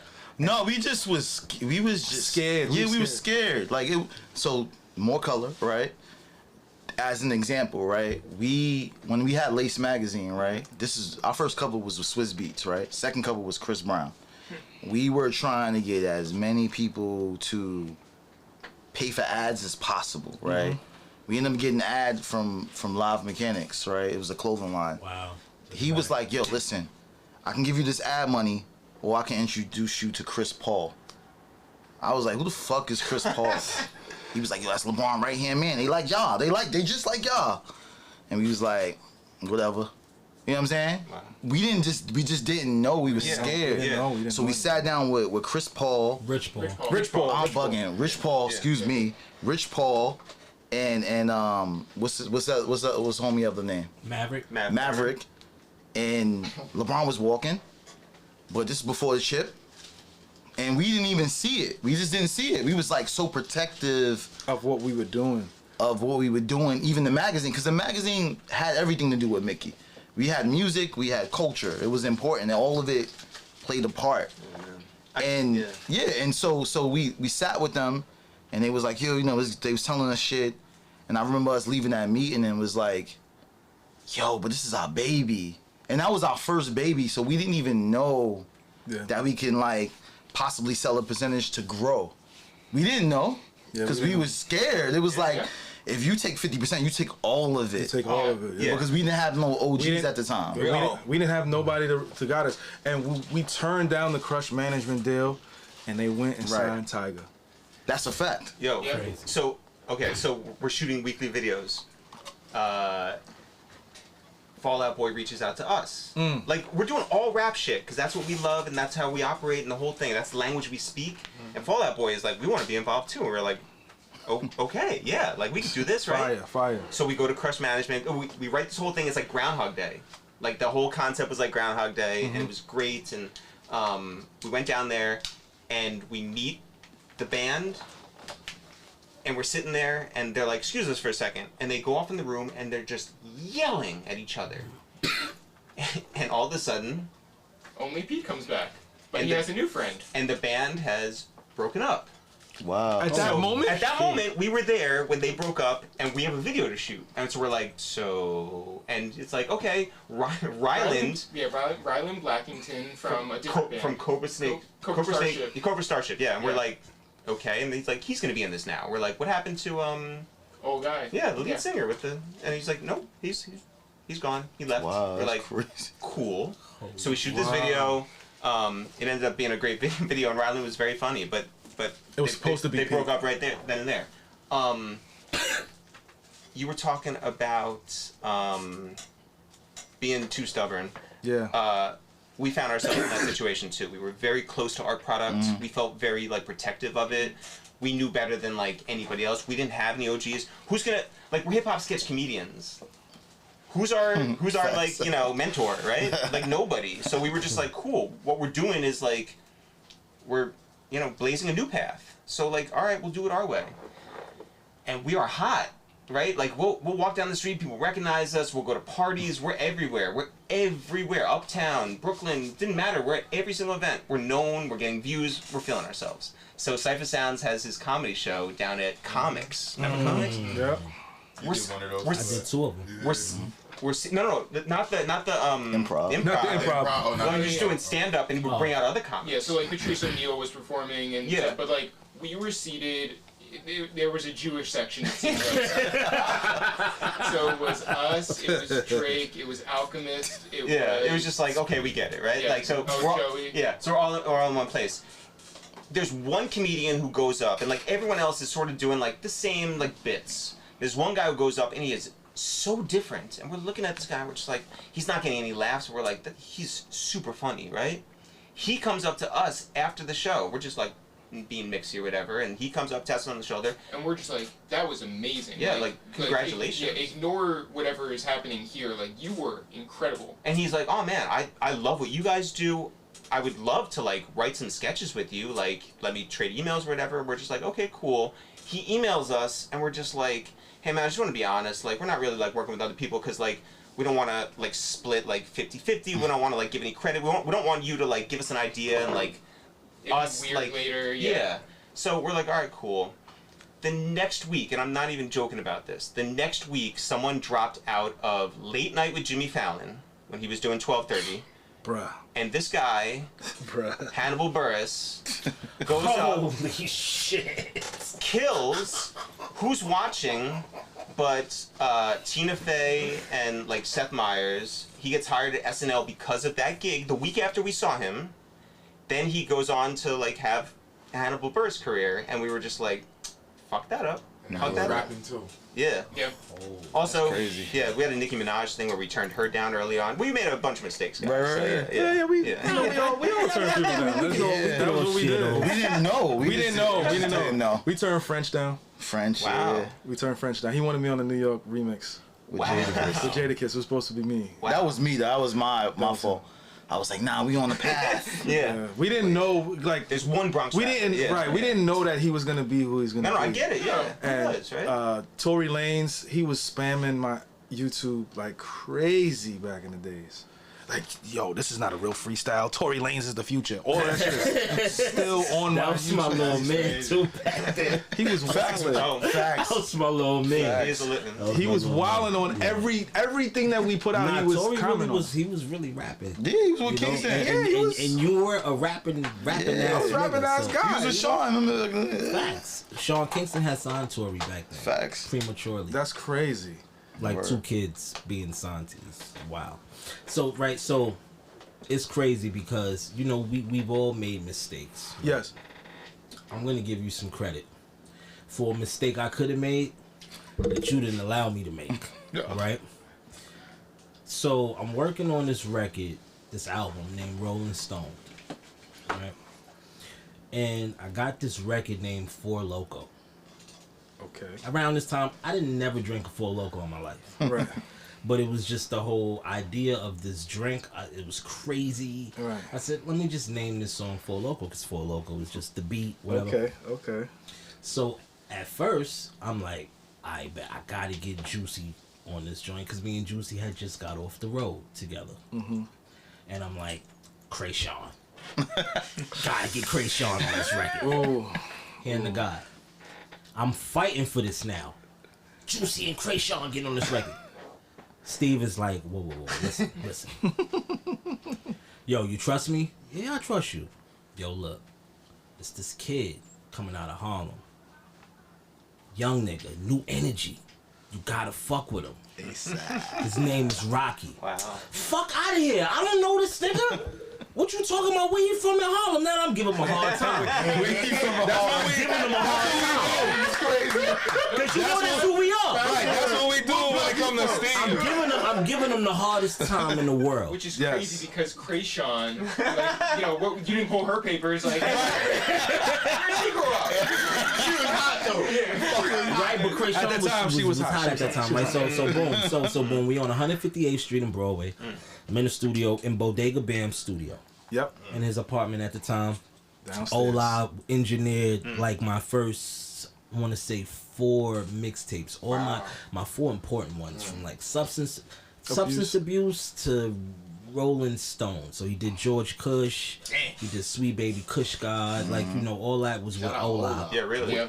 With Bodega Bams looking over my shoulder. Facts. Because at this time he was still learning, and he was so hungry to get in. That band right And there. that was that Bam's right there, and that was Baby Bro. So he was just waiting for me to tag him in, right?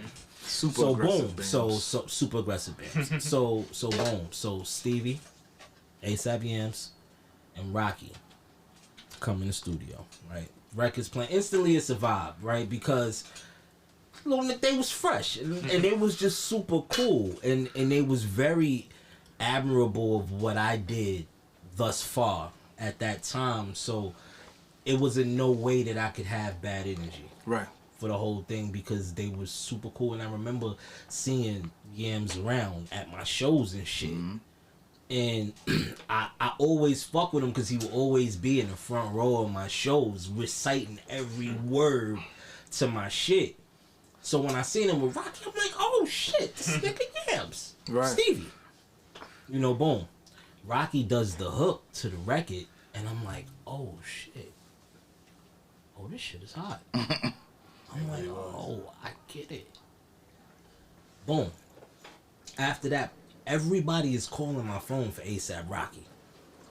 Nobody has a line on ASAP Rocky at this point. I'm the first person to have a record. Well, to give a feature to ASAP Rocky and kind of have him on the front street.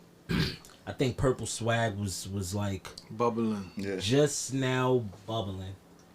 And that was because of Steve. Because I actually wanted to get Krayshawn and Juicy J on that record. So shout out That to happens. you. But to add some color, right? It's more color. More color. That's what we naming this. Yeah, Technically, You gotta trademark that. You gotta add color to shit. Add the color. Add the color, Esco. Calendar, right? The iconic calendar, Iconic calendar. right? Yes. Like he, just to give some color to the calendar, Please, dude. he is the reason why I came outside. Cause I'm very shy, right? I don't really do shit, you know what I'm saying, in that way. And Cal would make me feel comfortable with just coming outside. You know what I'm saying? Like, yo, come to I this got a bar. drink for you. Come to this Just bar. come through, fuck with me, and I got you. You're gonna feel safe, right? And Saint, right? They were working with Rocky. Rocky. You know what I'm saying? Early, because Cal was an OG alien. Yep. Downtown. Alien was. Everywhere. Alpha and the Omega. Yep. It started with It them. started with Alien. Facts. And Cal was alien, Stevie was alien, Illy was alien, Jabari was alien, right? Like, that's where it started at, you know what I'm saying? And he was like, yo, Stevie came up to Cal and was like, yo, I got mentioned the artist, I need your help. And Cal was like, I bet. So if it wasn't for Cal and Saint, I wouldn't have even did that. So that's the Crazy. color, you know what I'm saying? Wow. Cause Saint was like, yo, see if we can get Rocky on the joint. And I'm like, alright. You know what I'm saying? And that's when I came to you and him trusting me. Cause I was with the Krayshawn shit too, you know what I'm saying? Shit was crazy. Yeah. But I knew, and it was crazy cause like Krayshawn had the Odd Future in the video. If you remember that video, like I feel like Matter like so she, you know. Yeah. So it She felt would've been crazy on that beat too. right, but it was like I fucked with Odd Future OD. Yeah. So it was like, yo, she fucked with Odd Future at the time in the video. Yeah. Yeah. But I was like, yo, Rocky from where we from. You know what I'm saying? I remember Rocky's brother. You know what I'm saying? God bless, right? I remember Rocky's brother being around. So I'm like, yo, he from where we from. We need to be putting on from where we from. You know what I'm saying? And him trusting the process, and he did that shit, and that shit worked. That was a sales pitch too. Yeah. But they going from where we from. Like, Come on, man. I'm telling you. I mean, I look where he's at now. I mean, That was a but that's brilliant fucking choice. And Yeah, but I think Steve has done that multiple times. Like, he's just a straight shooter, and a lot of times us as artists, in our minds, we think we know what we should be doing because we're the ones technically creating it. But a lot of times it's the people behind the scenes that have the content and the idea and the thought process. Steve has a lot of foresight that we don't have, right? Because we're in the creative mode. Steve, over the course of my career, just was like, do this. And a lot of times it's just blind faith. Okay, quit your job. Mints and fraud? Like, I love mints and fraud. I have my own office. Like, what? Like, yo, like, I was there for mad years. She's like, yo, quit. Like, leave right now. If you can't be a rapper with a job, I bet. So, you know, we had to do that. But it was because, not to cut you off, but it was because, you know, Saint quit his job. Saint quit his job. You know, me, I got fired. He got fired. And I quit at the same time. But I had quit before you though. Hell no. I quit in 07. And you quit in 08 because that was the spin. No. Yes, it was. Yes. You might be right. Because the thing about it was you was at Smooth. Smooth was lenient. But he got fired.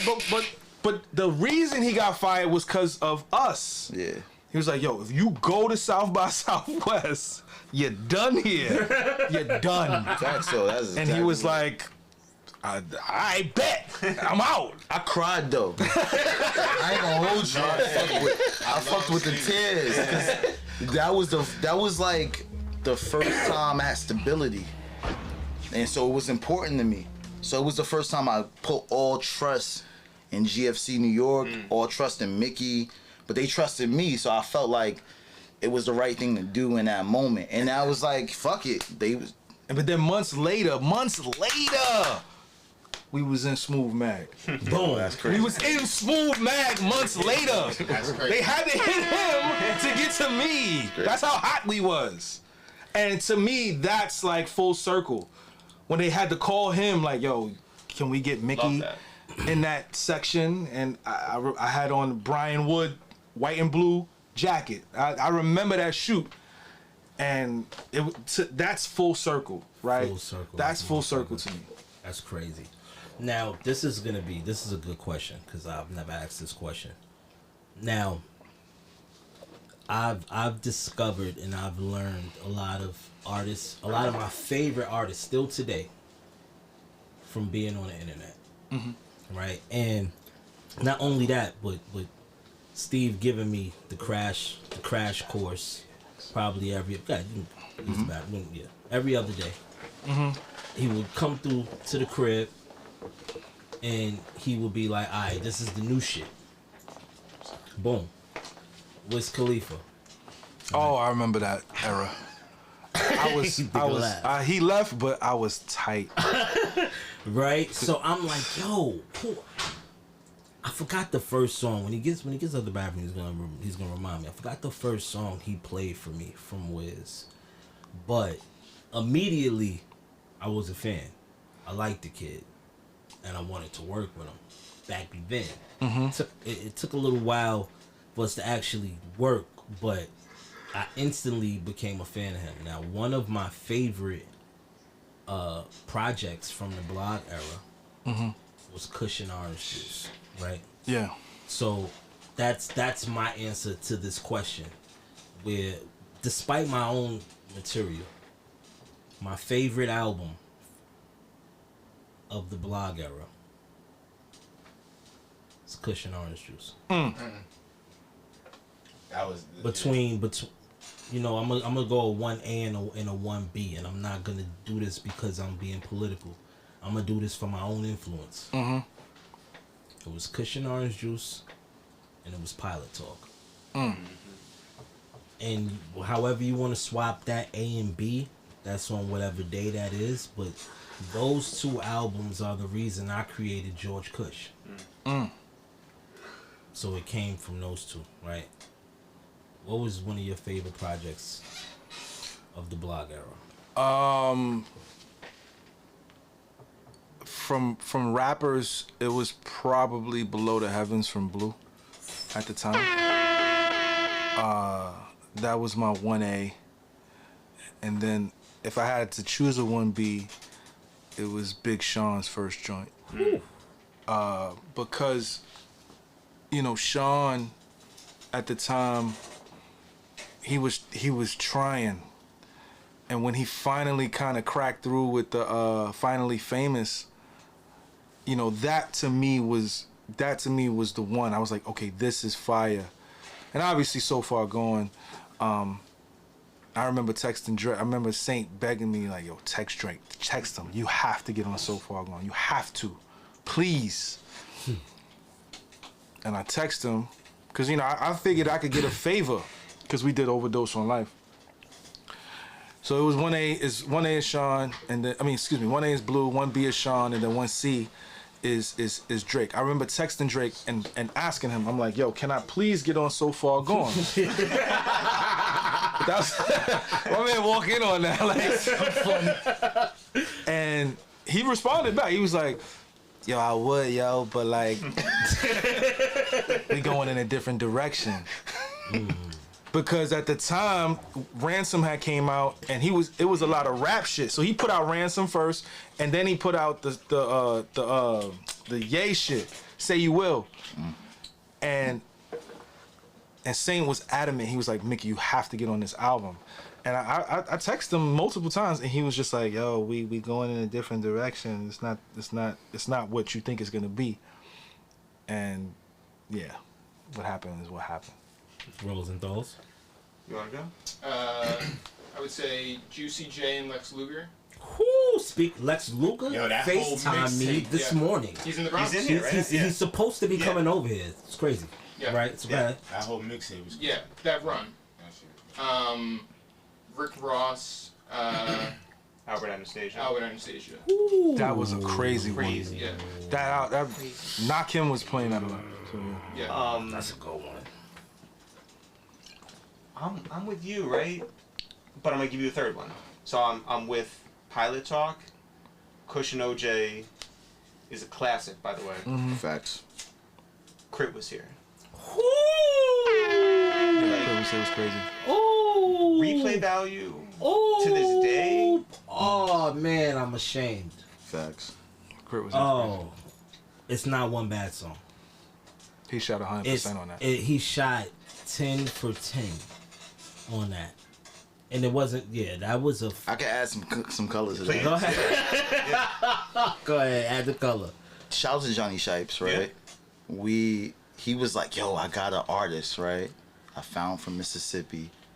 He like Andre 3000, but he better. I'm like, word? Because he hard. I'm like, word? And John really just, him and Crit, really, they really figured out that track. Crit had like mad fucking songs, right? And John just put together the track listing, right? And Kudi and Chike shot every video. We went to Mississippi with C Gutter. Shout out to C Gutter.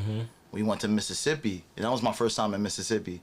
We drove from New Orleans to Mississippi with Kudi and Chike. They came, they met us out there. We shot 3 videos, and it was different. It just felt different, and Crit was so like truthful. He was so honest. You know, I met his family during that time, right? Like that first day, I met his family. I met his dad. You know what I'm saying? And it was like, it just, I don't know, I can't explain it. It just felt different. You know what I'm saying? It felt like, and the first, because this is when, it's crazy. I started out as an A&R, but I transitioned to digital PR. And even for me, it was just me trying to figure out, because context, right? Like, John started me up, essentially, right? He was like, yo, whatever you did for Mick, I need you to do for my artist, right? And I was like, cool. And I was popped. I was broke. And DZA, I remember the era, right? It was like, DZA had these like patent leather Jordan 6s. He was fucking fly, right? And I was fucked up, right? And he was like, yo, I was like, all I need is like $200 a month, and I'll make you hot, right? I do it, whatever I did for Mick in that moment, I'll do for you. And then he connected me with Shipes. And Shipes wanted the same energy. And the first artist I worked with was Kingston, then Nip, then DZA, but DZA was always around. And it started from there. It was like, I missed my point. I forgot the point. I forgot where I was That's at. life. That's Crit life. was here. Crit was here. Yeah, and then so it started with Kingston, with Nipsey, with DZA, all of this, with Mickey obviously, but it was building my confidence. So by the time I got to Crit, I had contacts. And I remember the first song that we like shot a video for and we released. It was King, and we got on Fader. And at the time, Fader, Not Right was some shit, right? Obviously, right? Shout out to SK. But when you made Fader, was like, It was different. nigga, it's over. Like, I need $1 million or nah. You feel me? You're hot. And he made Fader, and I was like, oh shit. And even John was like, oh shit, we got some shit. And we kept dropping records. We dropped Children of the World. We dropped Nothing. And shit started working. You know what I'm saying? And Crit it's crazy because Mick started me up, but Crit was the artist that I worked with the longest in my career. You know what I'm saying? I watched him evolve into so many different spaces. And it was crazy during that time because I've never met an artist like Crit, you know? You know, so Jeff and I spent the last 3 years working on the Blog Era project. That's a lot of conversations. It's a lot of thinking about it. It's a lot of consideration. And we appreciate all you guys for being a part of it, like really essential parts of it, you know? And all the stories are great. Spitta, Wiz, like on and on. Vashti, I mean, so many good stories. And everybody has their own corner of this thing. So it's not like one person is more like the center of it than another person. But I do have to say that a kid from the 6th biggest city in Mississippi signing to Def Jam is a fantastic fucking story. Like, it's so unlikely, but it's only happening in the Blog Era, right? Only. Like, regionalism, like, is over. You get... Def Jam is such a New York label. And this guy who is Andre 3000 meets UGK... Right. is signing to that like legendary fucking building is nuts, and he deserved it. Super. And not only that, right? That was my first friend to actually be Bo Jackson. Because the motherfucker make beats, Rap. he engineers, he mixes the motherfucker, Right. he could sing, Yep. And he rap. right? And he is just an amazing orchestrator. Like, he is the person that you might want to executive produce your album. Like, Right. he is a stickler on sound. Very. You know what I mean? So And Bo Color. Jackson from Mississippi. I didn't even know that. That's crazy. so Broadway. That's what he here for. What's crazy is that DZA was the catalyst to it, right? I used to always try to break DZA in any way possible, right? I even remember when we was like heavy on Chauncey and LV. Yeah. We was like, we was damn near gonna sign. I don't know what we was gonna sign. We was this close. But we was gonna sign. Like, they had the heat that we needed at the time, right? Yes. And so I was like, yo, DZA, pull up. You get the chance to meet Chauncey L. They niggas just did Jay's album, right? And same energy, right? Like, at the time, me and Saint was going to DD space, right? Yeah, DD yeah. 172. We were damn near like the first people to open that bitch up with them. Like, dead ass, right? Like, we were, yo, pull up, right? And so we go to the space, and I remember I was like, this is come with me. You get the chance to meet Dame from Harlem. And he met Dame, and we paid Didi, you know, like Kudi and Chike creative control to shoot the video. But that opened up the relationship between Kudi and Chike and Shipes. And, you know, John, the ultimate pitcher, game changer pitcher. Yeah. He was like, an artist. And was like, yo, let's work together on this artist. And that's when he introduced them to Crit. And that shit was crazy because it was like, the way they captured Crit was like in its essence. I don't think we shot that many videos in Mississippi, but those are so important to the story. You know what I'm saying? But if it wasn't for DZA, honestly, because DZA is the legend that connects with everyone. He connects all of us. He literally connects all of us, right? Like, I knew DZA before I knew Mickey, but DZA knew Mickey. Right. So when I was like, yo, I think I'm about working with this nigga named Mickey Factz, he was like, that's my man Jack Daniels. Renegade. That's my nigga. They don't call him Renegade no more. His name is Mickey Factz. You heard? Facts. I used to be like, yo, his name's Mickey. Don't call him Renegade. Please don't. But like even Dutch is my brother. Love him. Brother shit, right? Manages crit, right? Yeah. OG, right? DZA. You know, DZA is the nucleus to all my relationships. Johnny Shipes is my brother, the first person that I made money with in music and real life. Seen 100,000 for the first time with Johnny Shipes, DZA. Yeah. You know what I'm saying? Man, I don't know about you guys, but there's a certain point where it's like, and especially thinking about like, we've been living, our heads have been in 2007 to 2012 for the last 3 years. Yeah. Very healthy. I know, right? It's crazy. But that ethos of just like get it by any means necessary, like no plan B, just like dream it and then like execute it. The value of relationships supersedes the value of money. You know what I'm saying? And so when it comes to someone like DZA, like your relationships are good anywhere. 100%.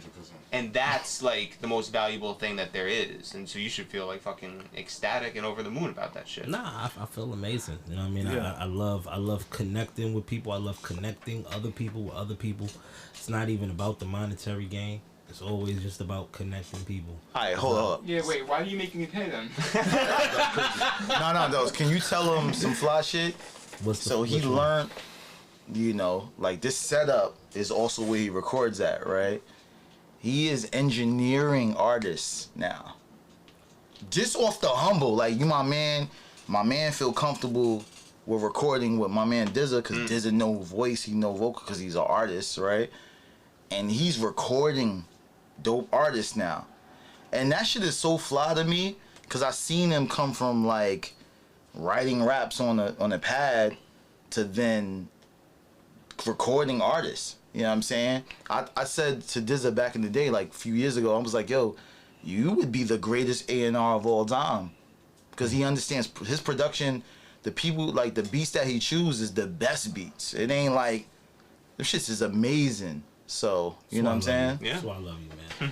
Shout out to me. Right? You feel me? But hold on, right? So Steve, like he had you with the nerds, Revenge of the Nerds, right? He had me rapping on Flying Lotus beats. Before I knew who Flying Lotus was. Everybody right. Shout out to Flying Lotus. Right, so I'm just shooting on these Flying Lotus beats.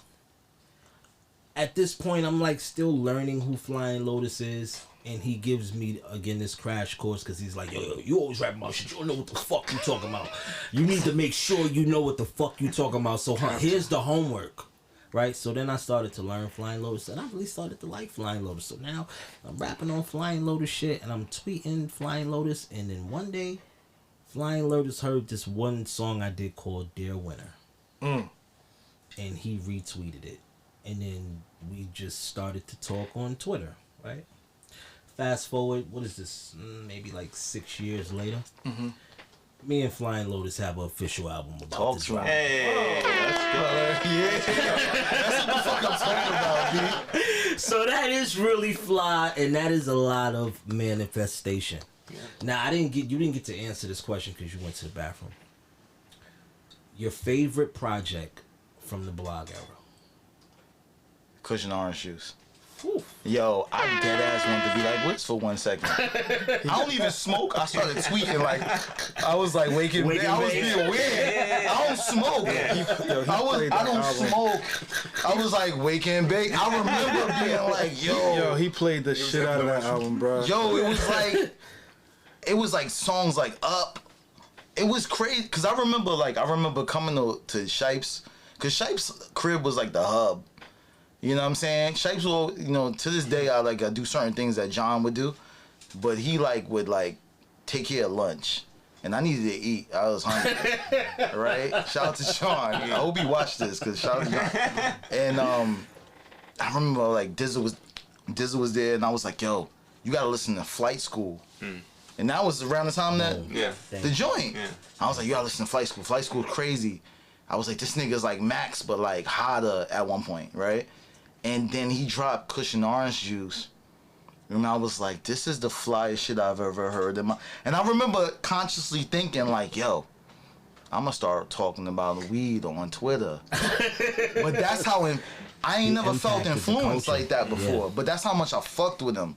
Because that's how much of a fan I was of that album. He played that every So I would feel like Cushion Orange Juice was like very iconic for me.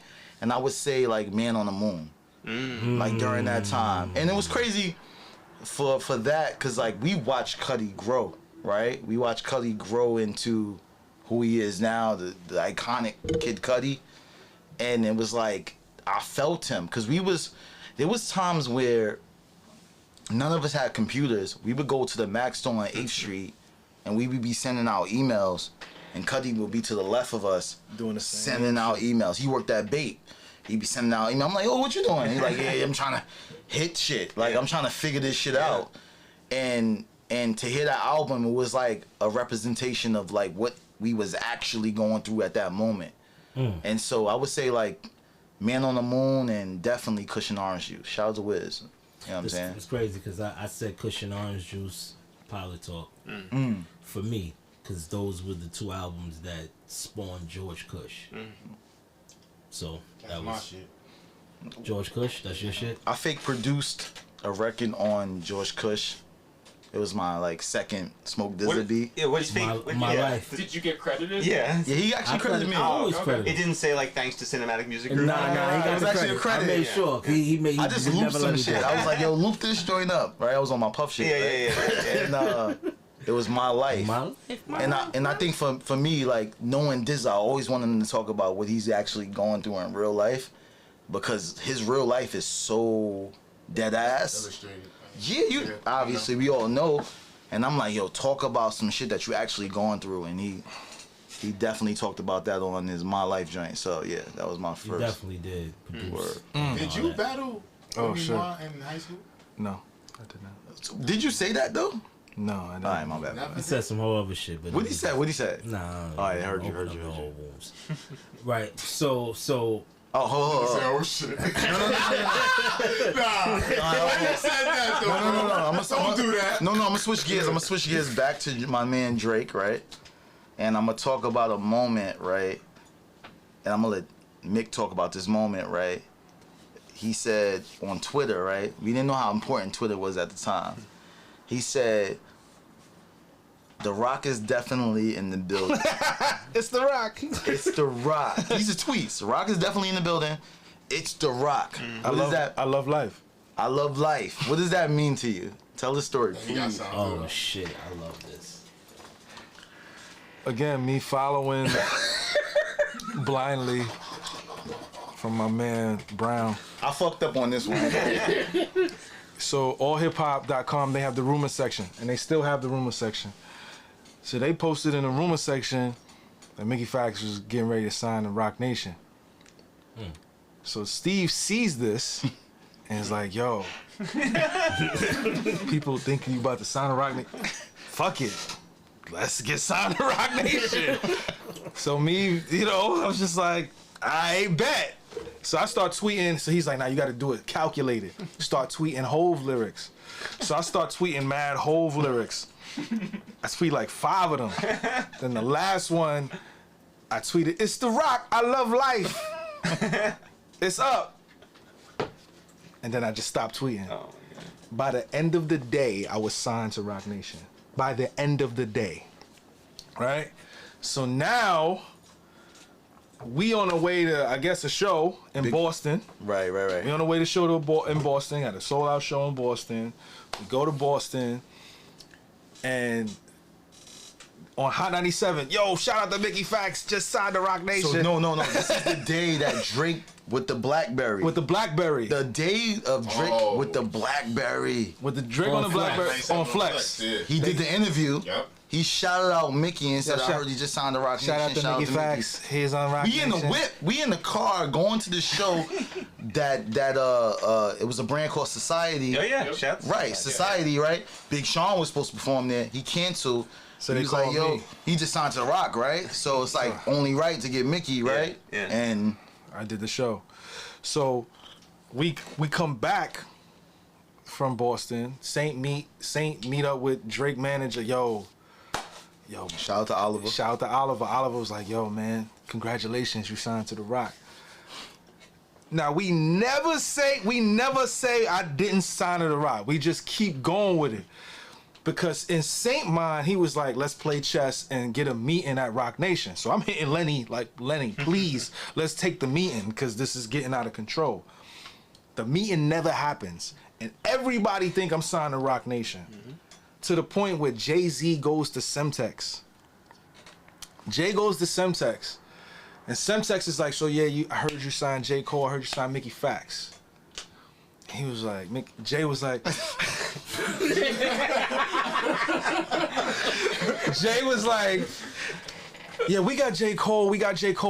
The Mickey Factz rumor, I don't know where that came from. The rumor's so strong. The rumor is so strong. We ain't got him, but man, we don't know where that came from. But shout out to Mickey Factz. From Jay, Hove, in England. Yo, and we thought we was still hot. In our mind, we just like, yo, we hot. We made it. We still can't get a meeting at Rock Nation. So, but that was nasty. I felt crazy. I'm like, nah. Hope said your name though. But he said the rumor was so strong. He said it mad times. strong. He said it mad times. Like, yo, the rumor's so strong. That rumor's so strong. I don't know where it came from. Cause shout out to Semtex because he pushed it. Right, and you know what's so crazy? It's like Dickie just dropped an episode where he faked his death. And his manager was like, yo, just fake your death. Just fuck with it because your streams is going up. And I felt, when I seen that, I was like, damn, it's like exactly what we kind of did. We kind of just like let it slide. Like, shit, if they believe it, then it's truth, right? Yeah. But then when Jay shut it down, it was like... it was rough. It was rough. It was love, but then it got rough. It was the rumor so strong. And that shit was strong. So strong. It's that so was nasty, B. Oh my God, that's hilarious. But we didn't really understand the power that we had at that time. Like, cause we would just, again, like what they were saying. We was broke. We was broke and the internet was very new. So we were trolling. Right, that was trolling. That was trolling. Before trolling. Yeah, and definitely was trolling. And we just was playing, like, we just was going along with the rumor, hoping to get something because I wasn't signed yet. So we wanted to be signed. Like that was at the end of the era of trying to get signed. So it was like, yo, whatever it took to get signed. And if this is my man and he telling me to do it, I'm gonna do it. It's not no question. And I literally pulled out my phone in the car and we did it. And I remember I had a show with Cuddy in LA. And Curtains came up to me and was like, why you do that shit? You know what you was doing. Why you do that shit? Why you lie? I did not know that. I was like, nah, I don't know what you're talking about. We was just typing lyrics out. But he was like, but the lyrics, every lyric meant something about you getting signed. Why would you do that? Yeah. Get the fuck out of my here. son, he said that shit to me. Kurt was definitely... He was tight. He was mad at me. He was so mad at me. Like, why would you lie? Why would you lie? It's crazy. I was like, I don't know what you're talking about. Because Saint was like, you have to say, I don't know what you're talking about. I don't know what you're talking about. We was just tweeting. But once Hov shut it down, that was it. I kind of wish you took what he said and made it into a hook. The rumor's so strong. Just sampled that. The rumor's so strong. Yeah. We should have did that. Great. Nah, we was sad. Fuck us. It was like, damn, he curved us. Right. So now, the internet is obviously still reigns supreme. Yeah. You can. This is the fastest way to get your message off. Right. Right. Yeah. Is this an ad? Right. For the internet. No, I'm segueing into something. Yeah, Casper mattresses. Yeah. Right. But the blog era, so to speak. Mm-hmm. Right. Now it was very important at one point in time because the bloggers were once the A&Rs. Yes. They were once the DJs. Yes. Facts. Right. And they had the power to either break us or just fade us out. Right. By just not posting our shit at all. Right. When did the end of that era begin? And this is for... So, yeah. Can I just say when it started for us? Sean Bell. That's when it started for us. Word. It started for us with Sean 50 Bell. shots. That's when it Oh, started shit. for us. Yeah. Rest in peace to Sean Bell. Yeah. Word. Crazy. And then when it ended, I feel like Steve was already gone at that point. Steve. We had a meeting at Not Kim House. He was like, listen, if Mickey don't pop, I'm going. No, that's not true. That's not true. That's what you said. So let's add some color. That's a color. I was Yo, this nigga. No. So I was in Miami, right? I was on the Smokers Club tour. Yeah. We was together, right? And Saint called me and was like, yo, Mick is being managed by Jay Irvin. This was before that. It's a We were managed by Jay Irvin. yo, that's crazy. Crazy. Right? So he was like, yo, it's over, yo. And I remember it was raining. And then it stopped. I was like, bet. I was like, all right, cool. And that was like the beginning of me just like abandonment. Like, fuck it, I'm moving on. I'm moving forward. Move forward. This was before that, though.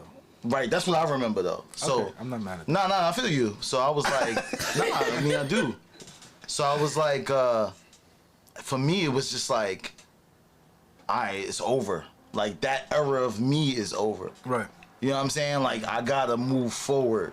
And then it was crazy because it stepped into I think for me, like, Big Crit became like my full-time, because again, that was the artist I spent the most time with. Yeah. And DZA, obviously. And it was like, all right, we gotta sell albums. And I ain't never felt like that before. Because with DZA, with Mickey, it was all about streams.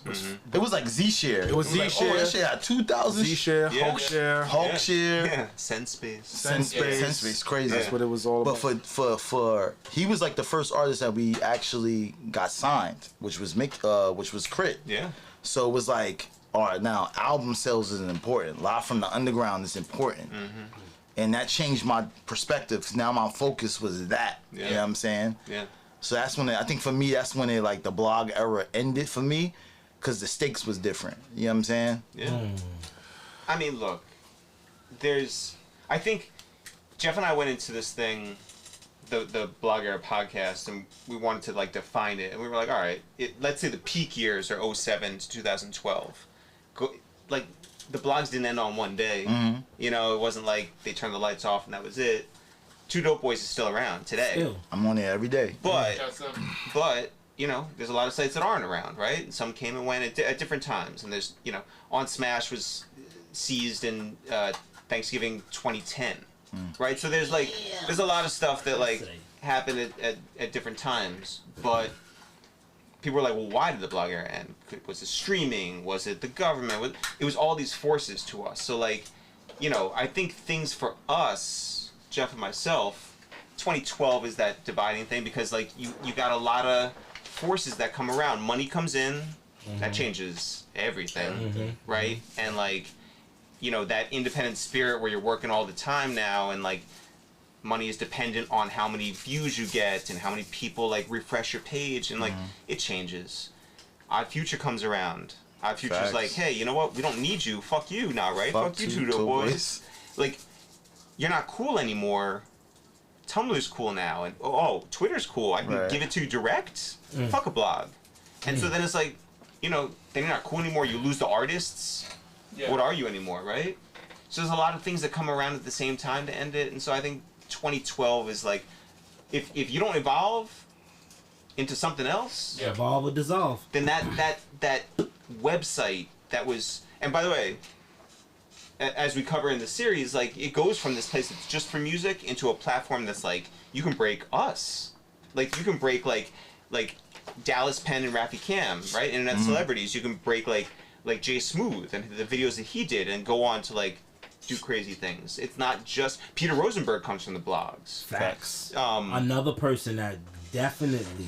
But you 1,000% know what's crazy raised that though? flag. Cause I feel like I was breaking, during that time I was breaking Rory, Black, Drum. Yeah. Right after that, via blogs. Yeah. But I think it was different. It was like hip hop blogs kind of died off. Yeah. And it was about indie blogs. It was about Pitchfork. It Yeah. was about Stereo Gum. Yeah. Stereo Gum, Pigeons and Planes.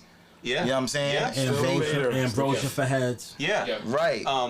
there was. But it's also like the conversation also just like moved, and like that's like the quote unquote end. Like it's like, yes, like blogs were still happening, but it was like a function of a conversation that was happening on Twitter first, and then it was moving to the blogs, and then it was moving back. You know, like it was almost like the blogs were really just a link to retweet.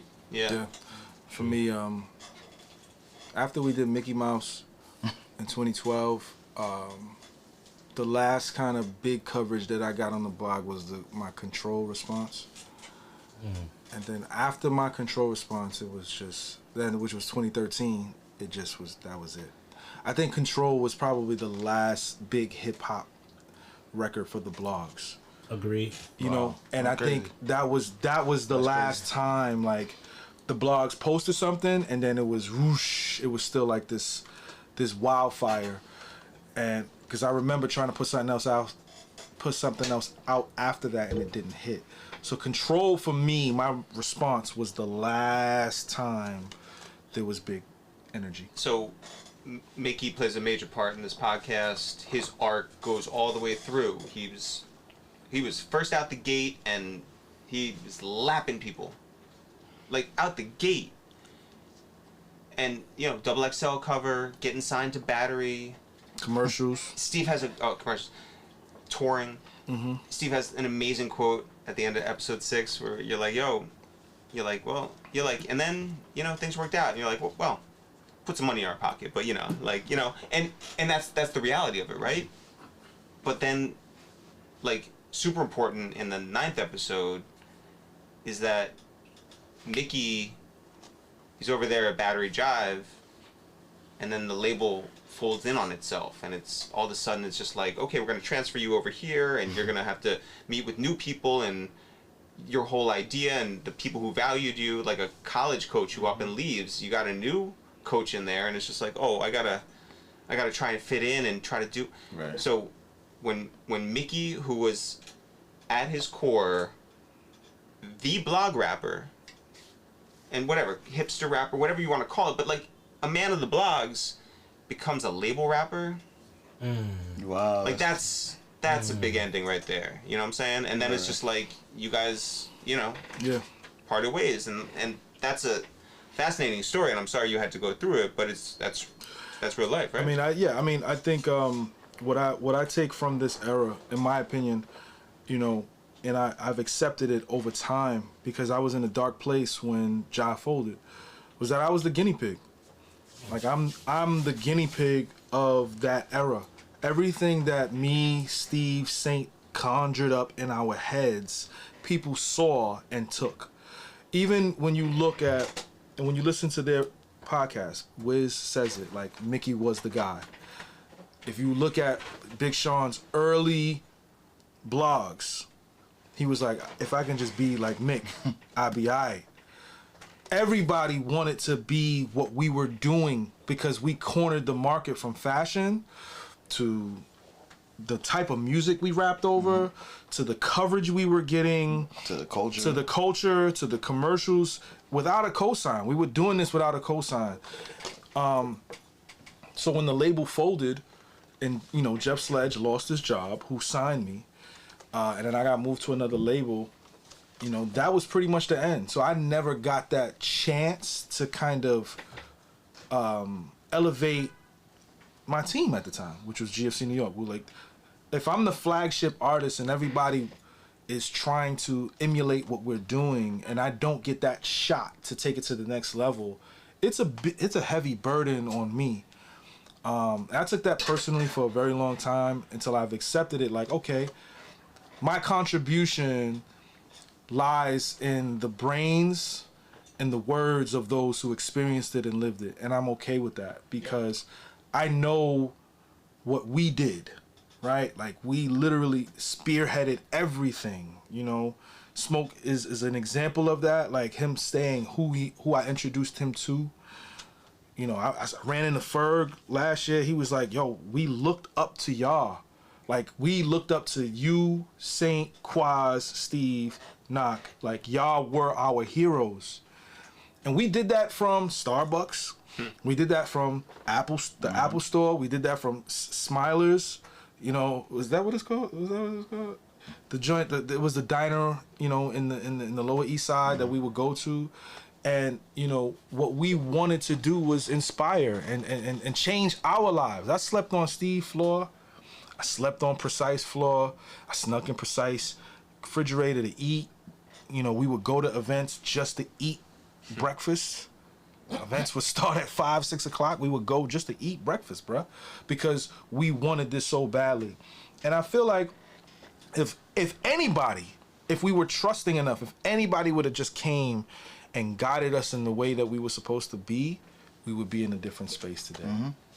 I wholeheartedly believe it, because his mind, and my rhymes and Saint's vision, it just, you can't beat that. It's just that we didn't have the proper guidance to take us to the next level.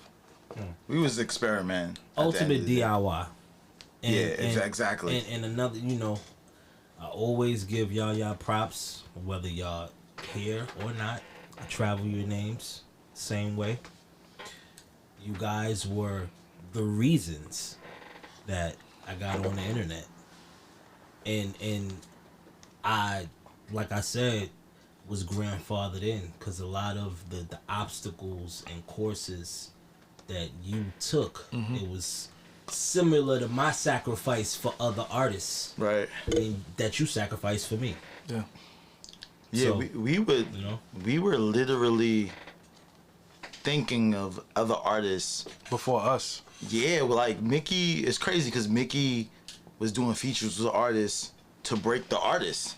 Like, yo, if you do a feature with him, then he'll break on the internet. the he'll rush break got on the me on blogs. now, right? Yeah, the Rush, right? Like, or even Theophilus. We was the first managers of Theophilus London.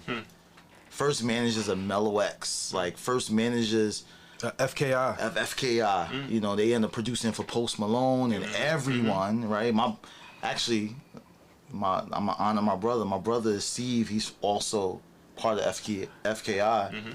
You know what I'm saying? It's like we were thinking in the midst of us being who we were, Of other people. of other people at all times. And then At all times. I was putting energy on Mickey, like, yo, Mick, it's you. Break them niggas. You know what I'm saying? And he was with it. You know, it's rare when you find even Curtains. Even because Curtains was like, He was paying us. no, but even that, like, Curtains was the OG of Everything. He was the first. He was my He was the first first friend to ever person have a wearing record skinny deal. jeans. Yeah, like, he was. that too. He you was. talk about skinny jeans. That's That's Curtains. 05. That's he. Yeah, It's him. It's him. Dior and Jordans. He started That's Dior him. and That- Jordan. that's him. Dior Jordan is It's him. Curtains. It's him. Facts. Always been him. Forever, Facts. right? Facts. And I remember putting up a blog. Shout out to I don't know if you remember him. Oh, yeah. CDJL. Yeah. See you to the JL. I was talking to him like not too long ago. Yeah. Shout out to him, right? I had a blog on CDJL, right? And I remember posting like, yo, I want Curtains to rap again, right? I was like, Curtains got to rap again, because Curtains, that nigga, he's part of Fox 5. Yeah. He's with Foxy. Yeah. Like, you know, He was penning Foxy shit. come on. Now at least you talking, right? That's my guy. Add some color. You First, feel I me? got he gave me a batch of Kanye West beats And then that what you... surfaced around our whole crew. He gave me the Kanye West beats. I traded him the Dilla beats. Facts. I got a Dilla tape. I got an OG Dilla tape. I said, yo, I'll give you the Dilla tape if you give me Kanye shit. He gave me Kanye beats. Wow. Smoke DZA. Smoke Dizza. Gave me Kanye. I gave him Dilla. Boom. He gave Shout out that. to Neil Nice. Now Neil Nice worked at Echo, and he gave me the Echo. He gave me the Dilla beats. That's crazy. Man. Son. You understand what I'm saying? So it's like, And Kanye was on the hook to like 2 of those beats that he Right. had on the joint. Me and Mick rapped on the shit. Yeah, I made a whole album out of him. Kidding me? Don't play with me. But that, you know, that was what we were doing, and you know, we tried to break so many artists through myself and my hotness, and you know, in the interim, you know, I got some of the short end of the stick. You know, even Jade, right? Like Jade, we yeah, had shout out to Jade. Jade. We had so many artists, but you know, I wouldn't trade in that era or that time for anything.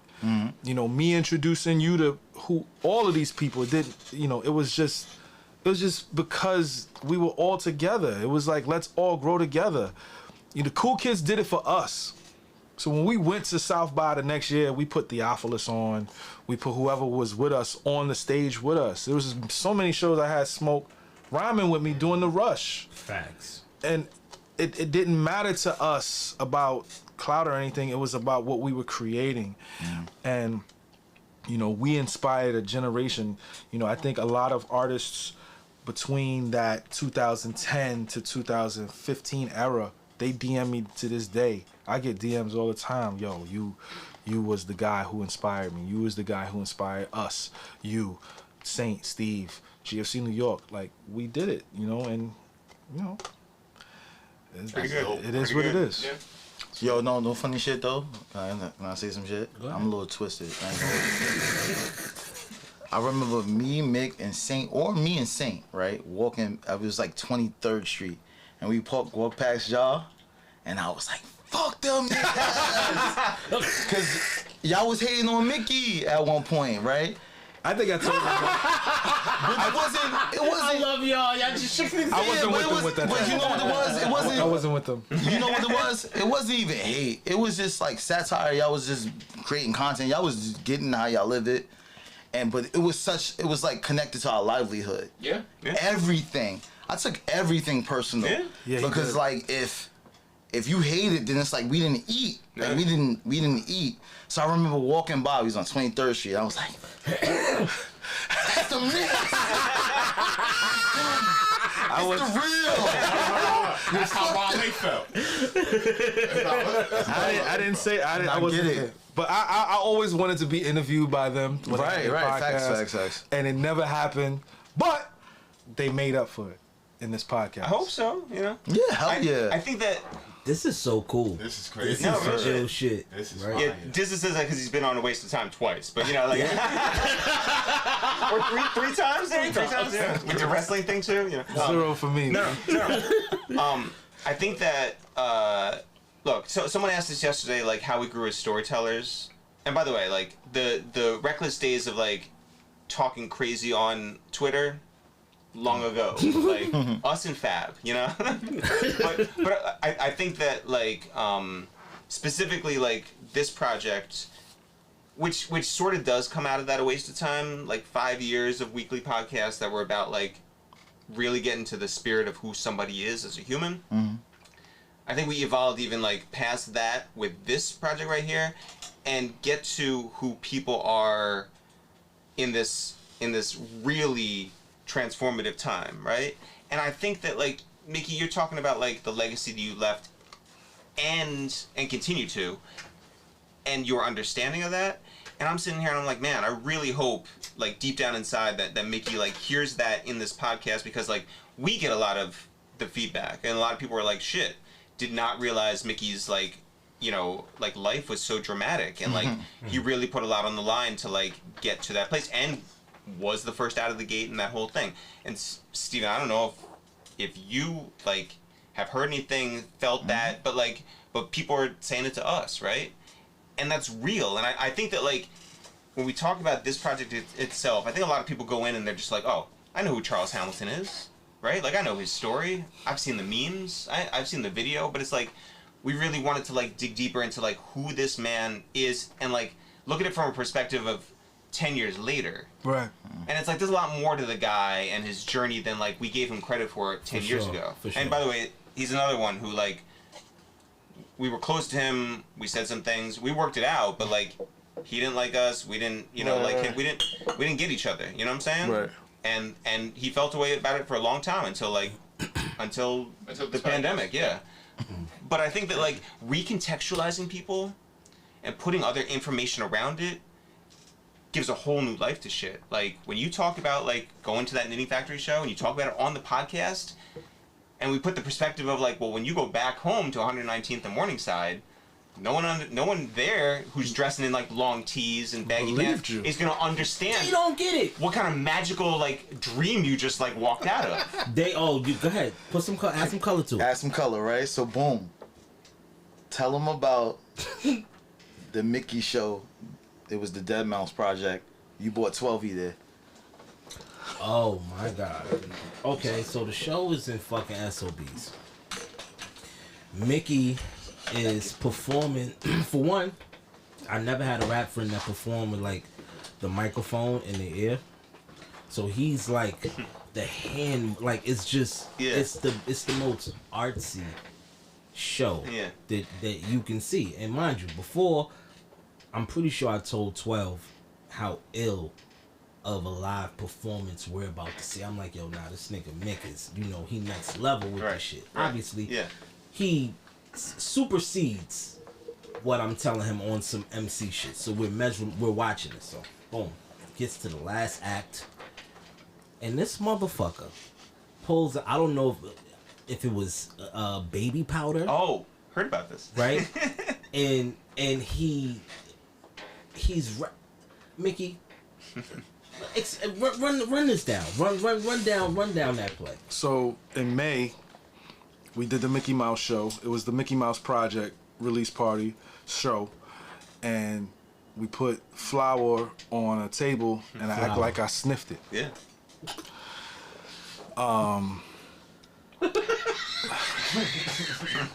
I mean, listen. Mind you, I'm in there with 12, So it looked like I sniffed the coke, but I didn't sniff fire. I didn't sniff. It wasn't powder. It was flour. It was flour. And then after I sniffed the fake flour, I didn't sniff it, but I acted like I did. I put a blindfold on and started performing blindfolded. Then I brung a woman on stage and had her strip naked. Yeah. No, she stripped naked. She took everything off. She did have a pom pom show. She took everything off stage, which is against the law in New York City. You cannot have a naked woman in a performance venue. You would have loved it. She stripped butt naked on stage. Next day, it's on every blog. TMZ. My man Perez Hilton posted it. It was crazy, and people was like, "Mickey's a cokehead. He's lost his mind. He got naked bitches stripping on stage," and I just, we just went with it. We were doing the viral trolling shit before. Trolling. I had to go back home. But what did 12? I didn't even know 12 was there. I knew Mook was there. And Mook. That's why I said I had to go back Fred home. the God was there too. My nigga 12 was disgusted. He was like, yo, that nigga he's sniffing coke? Nah, that ain't no Bronx shit. I was like, damn. I remember you brought 12 to the joint and he was like, he's sniffing coke? Nah, that ain't no Bronx shit. That shit's trash. Motorcycle helmet or not? Motorcycle helmet was 2008. Yeah. Okay. That was a great. You did push-ups on the stage that show. Yeah, that was with Cudi. That was at the Kanye show. You I was the only crazy artist that was that on Cudi? good music. Yes. No, it wasn't Cudi. Yes, that it was. Theophilus and Curtains. No, that was with Cudi. Really? Yes. Copy. And I was the only artist not on good music on that show. Oh, no. Adding color. Wale. Wale was on that too. And Wale crazy. was booing. Yo, no. Wale was booing you. Listen. How's my nigga Wale? I love my nigga booing. Yo. We was arch enemies, so this was long. This was Make or Break show. You know, is this the show? This the Nin Factory show, right? Make or Break show. This felt like Survivor. Man. This was it, right? It was Big Sean. It was Consequence. It was Mickey. And it was somebody else, Cudi. right? And Cudi, right? Oh, we were at the show. You was at the show, right? Yeah. We weren't booing. Yeah. Now Steve was booing us. So we was like, yo, we was preparing for this show. Like, yo, this is I gonna practiced and everything. Yeah, we had helmets and shit. We was trying to be the greatest we can be, right? Big Sean performed. He bought out niggas, right? Yep. Right? And I remember Mick going on stage. And this nigga's from New York City, right? This is where we from. This is us, right? It ain't DC. It ain't like no random place. This is us. And all you hear is boo. This nigga's trash. You was next to him, wasn't you? Or Nah, you I was seeing from afar, like, yo. And it was Wale and his homies, and that shit hurt my heart because niggas didn't fuck with Mick. And that's why I said, like, I think we be so in the moment that we don't understand that this is life or death for us, right? Like, this breaks us, this makes us, right? And, like, him booing made it hard for us. And so I felt the way. I'm like, come on, B, we like together. Like, we trying to come up together. like you with Mark Ronson and you got fucking Lady Gaga songs, but we trying to get it from the mud. Fuck with us. You know, like Sublime is just, it was just Wale. It wasn't crazy, it was just the name. Yeah. And it was like, boo! I'm like, nah, man. You know what I'm saying? I think that was for the sake of competition. Nah, get it. He's a hell of a competitor. Nah, I dig it. But So, damn, bro. I mean, it's a different day. I was, you know, it was tough, right? it That was a bad it show. It tough. was not a good show. It wasn't a good show. We was tight after that. I mean, we got love at the end of the show, but like he started booing in the beginning of it, so it was a little tough. But I'm nice, so you can't keep booing me. By the time we was done, we got cheers. But when we first started, it was rough. total recall. It was, But it was iconic moment. That was the show that Big Sean bought at Kanye and Consequence. I know y'all remember that footage. That was like a big. That was a big deal. Yeah, but then he bought a Q-tip. Yeah. What type of shit is that? You Yeah. know what I'm saying? And that was an amazing show. And then it was like, all I remember. is I get booed by Wale. My man. For Lauren, but we used to go around just walking around just saying for Lauren because he used to say that in the beginning. Yeah, of the but record. shout out to Wale, like him. I feel like him doing the Justice remix. I don't know if y'all remember that. Yeah. The Justice remix changed the game. Changed the game. Because it was the first time like a rapper from Rapped DC over. or rapper just in general yeah, did some shit on an electronic beat. music. It was one of the first times. Because we was come on. But damn, like that shit hit. Like Yeah. and that changed everything. It was like, oh shit, we could do this. Like Lupe, like Wale. Those were the first two that really like paved that way for even for Mick, you know what I'm saying? Or for me to even suggest it at that moment, you know what I'm saying? Word. Some ill shit. So wrapping up, because I don't want to keep y'all here forever, because we could talk about this forever. Yeah. Appreciate it. Pendulum Inc. I already know you about to fall asleep. You've been Tired. crying. You've been Mad bitching old. for hours. 40. Pendulum Inc. Yeah. Professor Factz. Yes. Dean Factz. Dean Factz, definitely. You've been Yeah. this guy before this was even a conception. Yep. So I want to go on record for saying how proud I am of you, Thank you, brother. as per usual, for fucking moving the needle Yes. and making the pendulum swing in a different direction. Bars. Now, explain to the people what Pendulum Inc. is. Pendulum Inc. is a school of lyricism and hip hop and songwriting. We teach MCs how to be MCs and be better writers and rappers and learn about the culture of hip hop. And we try to teach them through lyricism, flow, and mental health. So we do the best that we can to develop an MC to be a better person as well as an artist. And currently right now we have about 80 students, and That's good. you know, we're just constantly evolving and moving. We got an app getting ready to drop next month. We got our textbook out, merch. You know, we just do our best to connect the artists with the big artists in the academic field. So, and next year we'll be teaching children, because a lot of times, you know, when we were coming up, people hated on us, hipster rap. But the OGs never was like, yo, this is how you do it. They didn't come to us and say, this is how you do it. They just hated. And it constantly happens from that point forward. So what we want to do is just create a foundation of this is how you do it. We want to put our arm around the younger children to teach them this is how you do it from a lyricism standpoint. So That's fucking Fire. amazing. Yeah, That's super fire. fucking. And I'm waiting for my guest invite. hey, listen, we got the street classes happening next year. Smoke DZA, you are on that list with Jada Kiss and T.I.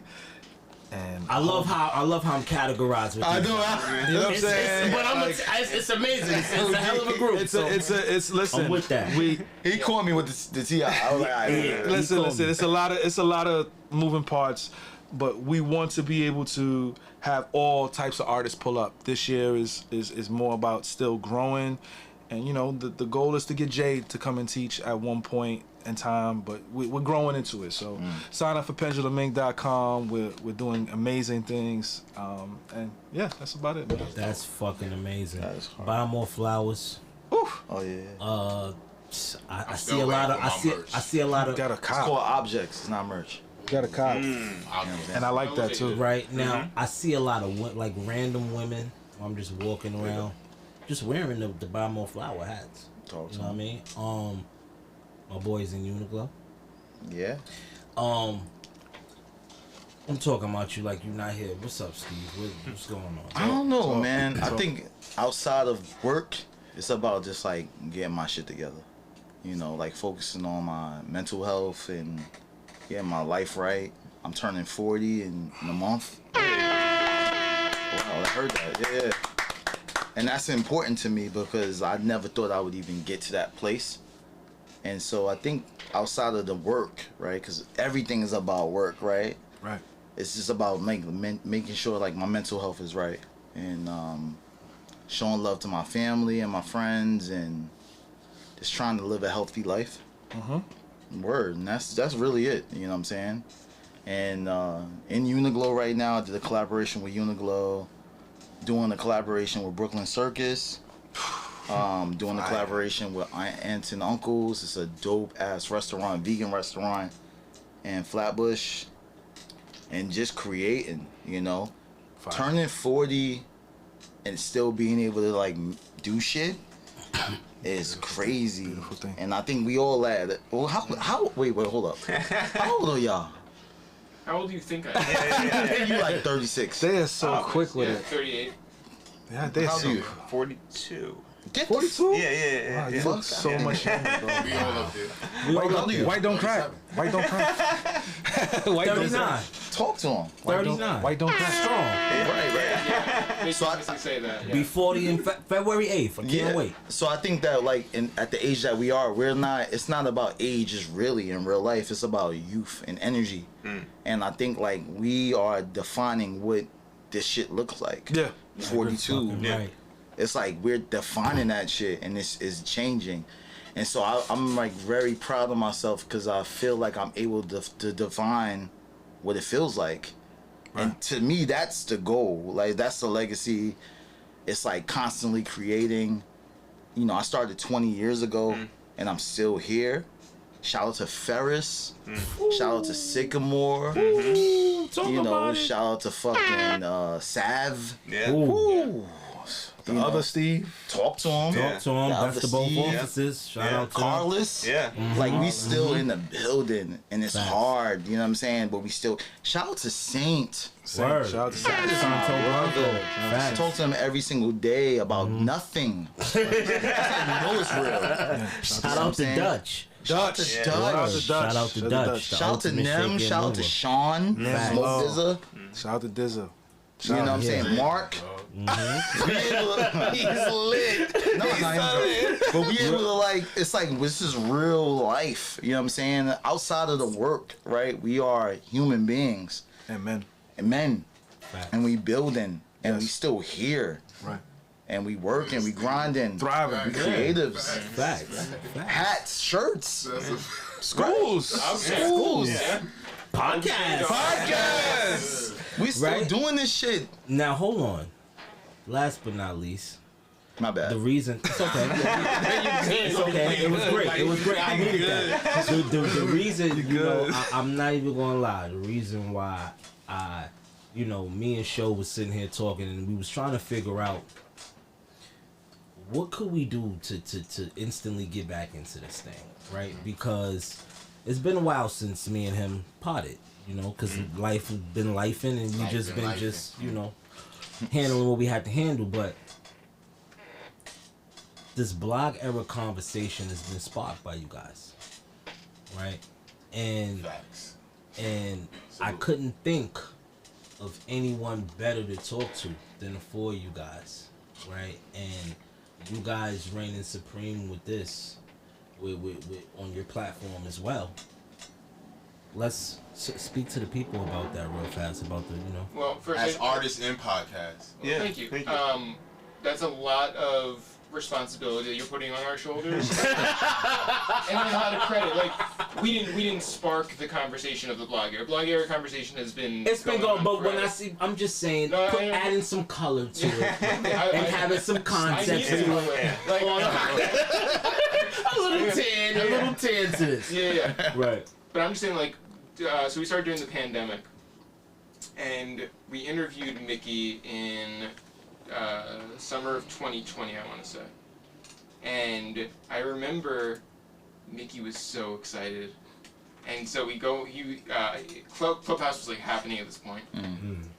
And there was a Clubhouse room, and people were like, yo, like, Mickey is asking for you. And I was like, oh, like, I guess I should join then. Because, like, you know. Yeah.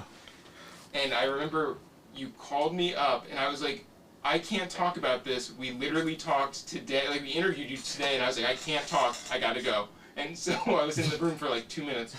But I was like, I just hope that this enthusiasm like carries over for whenever we end up finishing this fucking thing. Yeah. So another 2 years after that, Yeah. right? It takes a while. The conversation continued, and it's wild for us, by the way, to go on Twitter in 2021, 2022, and people are talking about it, being like, "Yo, I hope one day someone does a documentary on this. Maybe a 3-part documentary." And we're sitting here, we're just like, "Should we cut 7 parts? Like, what are we doing?" You know? And like, you hope that no one else is gonna do it better than you, or the same way as you, or before us. Yeah. And so, we're thrilled for the conversation. All credit due to Jeff for putting out like a lot of stuff on social media to really like keep the conversation like hot. But like the conversation is there because people were a part of it, because people loved it, because people were like, they felt like they had an investment in this. Like that's the difference between like artists who are coming out today and artists who were back then. Because like if I'm a Currency fan, I'm gonna buy your merch, I'm gonna go see you in concert, I'm going to like watch every interview that you do. Like I'm invested in you as an artist, right? Like it's different. It's you go that extra mile for that person because you feel like you fuck with them as a human. So because you feel like you know them, right? They put themselves out there on like different platforms, but also like they were co-signed by like that blogger and that blogger and that blogger. Right. So we wanted to put that into context and do our little thing and like tell the story the way we told it. And I'm very appreciative of that. Especially because we were there. Like, yeah, we went through the same things as everybody else, like, you know, sending emails and hoping that they got opened and all that shit, like, you know, real shit, right? And like, and I feel like we wanted to tell that story because we were there, and it's better we tell it than like some random, big media company that looks at us as all those big media companies are all like Vice. They're all gone. They're gone. We outlasted them. Vice out of here. They're not even like all the way out, but I feel you. But they went bankrupt. Yeah. I know, damn. Man. Yeah, but that doesn't happen without Smoke DZA. It doesn't happen without Mickey Factz. It doesn't happen with Stephen Othello, right? Like that's real people who do real shit. Like Steve Carless, our first friend in this business, 2006. Like we went up to Best of Both Offices when it was Best of One Office. You know what I'm saying? Oh, shit. Like when they real shit. they commandeered a UPS closet and like we sat there and talked sat in about that closet. future shit. That's crazy. You know? That's crazy. And like I rapped in that closet. Yo, you guys.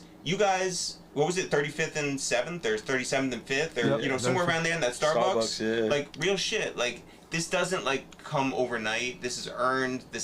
And so hopefully it's celebrated, right? And hopefully, and by the way, let's be honest. Like there's a lot of people out there who didn't get named in this podcast. Right. There's a lot of blogs that didn't get named in this podcast. I wish I could name them all and everybody. different but- Same kitchen. here. Yeah. But what it Different is kitchen is the great. conversation continues My and man people Ian. can shout themselves out, or Jeff can shout them out, or whatever it is online, and it can continue. You feel like Curtains doesn't get enough love on the podcast. One of the greatest of all You time. can But then, like, tweet about it and put pictures and ticket stubs and like videos and all this shit that like matters that people hold on to. Jeff was like, yo, yesterday, just send me ticket stubs, and people are like, yeah, hell yeah, like pulling them out of like envelopes and like off like walls and shit, and like this stuff can live on, right? Like Steven has a treasure trove of videos that no one else has. Right. Amazing. And apparently photos now too, right? Right. Like, but like, so much stuff has been lost, I think what we're able to do is give flowers to people who like deserve it in new ways, right? Thank you. That's Mickey, that's Wale, like I'm sorry, like no one before us told Wale's story like it properly should have been told. This guy has been misunderstood, this guy has been like misrepresented, this guy is more human than people realize and want to give him credit for. Facts. If you listen to the 6th episode, you understand that, right? But like that's what we wanted to do with this project. I hope it continues. I hope that it's worth more than 1 hour and a half sit down in our apartment. You know what I'm saying? Like this is a bigger picture. I think people are gonna respect the time and the people and the story, and like that's what I'm most proud of as we move along with that. You know what I'm saying? You know, it's so beautiful because, you know, I always wanted to be a part of the golden era in the 90s, right? Because that's the era where that taught us how to rap, right? And then fast forward to the 10s, we the blog era. Yeah, good shit. So it's such a fitting ending. And I think like the consideration, even for them, because for us we've been like in the shadows. So for y'all to consider even me, or even Saint, Mickey is like, damn, we've seen. Thank you. Right. Thank you so much. Damn, because I don't tell my story. Me and DZA, we do our own podcast, our personal podcast. We talk every single day or every couple days, and it's like we do our own podcast, sponsored by Bevel, like literally. and we talk about old times because it's like we only know that. My friends call me TK Kirkland. Because it's like, I believe you, but I don't believe you, but I was there, right? And so when I talk to DZA, or when I talk to Mickey or Saint, it's like, yo, y'all was there too. Y'all was there. Like, we was there. Our story is validated by y'all. Right, and it feels good. So when you reached out to me, I was like, damn, niggas want to hear my story? Yeah. Finally, I get to tell a story because I was there. Facts. You know what I'm saying? That's important to me. Like listening to everybody, right? Like I tell him all the time, like sometimes you gotta be appreciative. Because like another person will look at your career and be like, I'll do anything to have his career. Right. So you gotta be appreciative. I'm always do it all the time. I'm always Telling me like I'm not appreciative. But hold on. No way. Show is in the building. You always want more. Show. I Who appreciate don't? yourself. Alright, so when was your first blog moment? I'm gonna be honest with you. Vince is from his blog. Shout out to Vince. Shout out to Vince. That's my connection. Absolutely. And he put me on Smoke. And I fell in love with Smoke. I ain't gonna hold you. Wow. And then one day I met him at Blunty crib. Vince took me to Blunt Smoker crib. We was smoking. He introduced himself to me, but we ain't really, you know what I'm saying? Like he was on his rapper shit. Smoke shit. This was early though. This was like Smoke was just popping off, like, but he was doing his thing. He did the same shit like, to me in 2002. Yeah. Don't worry about it. So he goes, nah. I made him laugh. I made you laugh for some shit. I said some shit about girls eating pussy. I said some shit like that. I made him laugh. He was like, and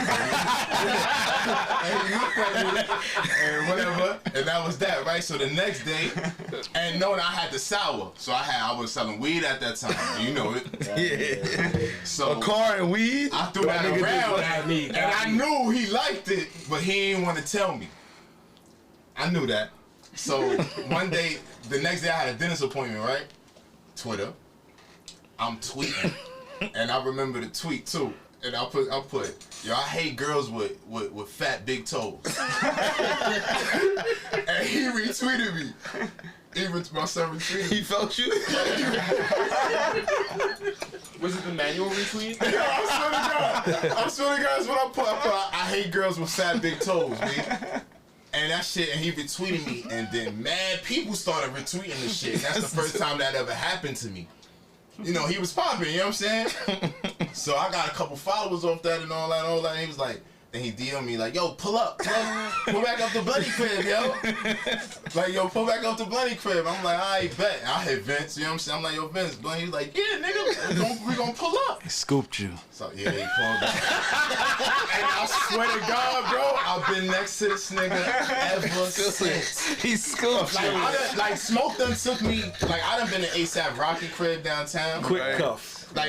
Like they did the Everything Violet remix. Right. Rocky took us out. We went to a performance in Central Park, and this is just one time. I a million times like. Me, Rocky, and Schoolboy Q. That Right. I was there. No. You was there. Look, you was there. I was there. I was definitely in the building. I remember that. Was there. Definitely. Action Bronson was there. He just performed. I'm next to Action Bronson. I'm just like, what the fuck is going on? Like, this dude, everybody know this dude, whatever. The underachievers. Right. Like, people like that. Like, you know, Yeah, early most of the shit. You time. feel me? East- Like, Beast Coast, right? and that's when I was like, I'm just on I'm on YouTube heavy now. I'm just like all of this shit. You know what I'm saying? And That's what's up. he took me and ASAP Rocky took us out to dinner. I did not know that one. ASAP Rocky Never took us told me to about dinner. that Like, one. it was just me. We went to. He was like, yo, this is what you doing, bro. We out. I'm saying I'm out. I'm leaving to Cali tomorrow, bro. Chill with me today. He took all of us. It was like the whole ASAP mob. You know, we went to Washington Heights. Malicombe. Oh, yeah. Yeah, niggas Like say that one one. shit. First we went to my block 44th. I was dying to stunt. It was closed. You remember? I'm like, oh, I'm about to get out with all my rap niggas. I'm about to call niggas from across the street. Shit was closed. I'm like, oh man, B. So we went uptown to Malecon, whatever. Yeah. And we ate whatever. And I remember I recorded it. Instagram deleted me like a bitch. Wow. So Sorry. I was on there, man. And ASAP Rocky, you know what I'm saying? He shine, it's dark in there. He just like this, like, yeah, man, I'm eating with my niggas, smoke this, we feel right. And I'm just like, yo, these motherfuckers popping like problems out, like this shit is popping. You know what I'm saying? It was just so many times, like countless times, bro. And like he just always had me around. And I used to tell him like I never went to the village Right.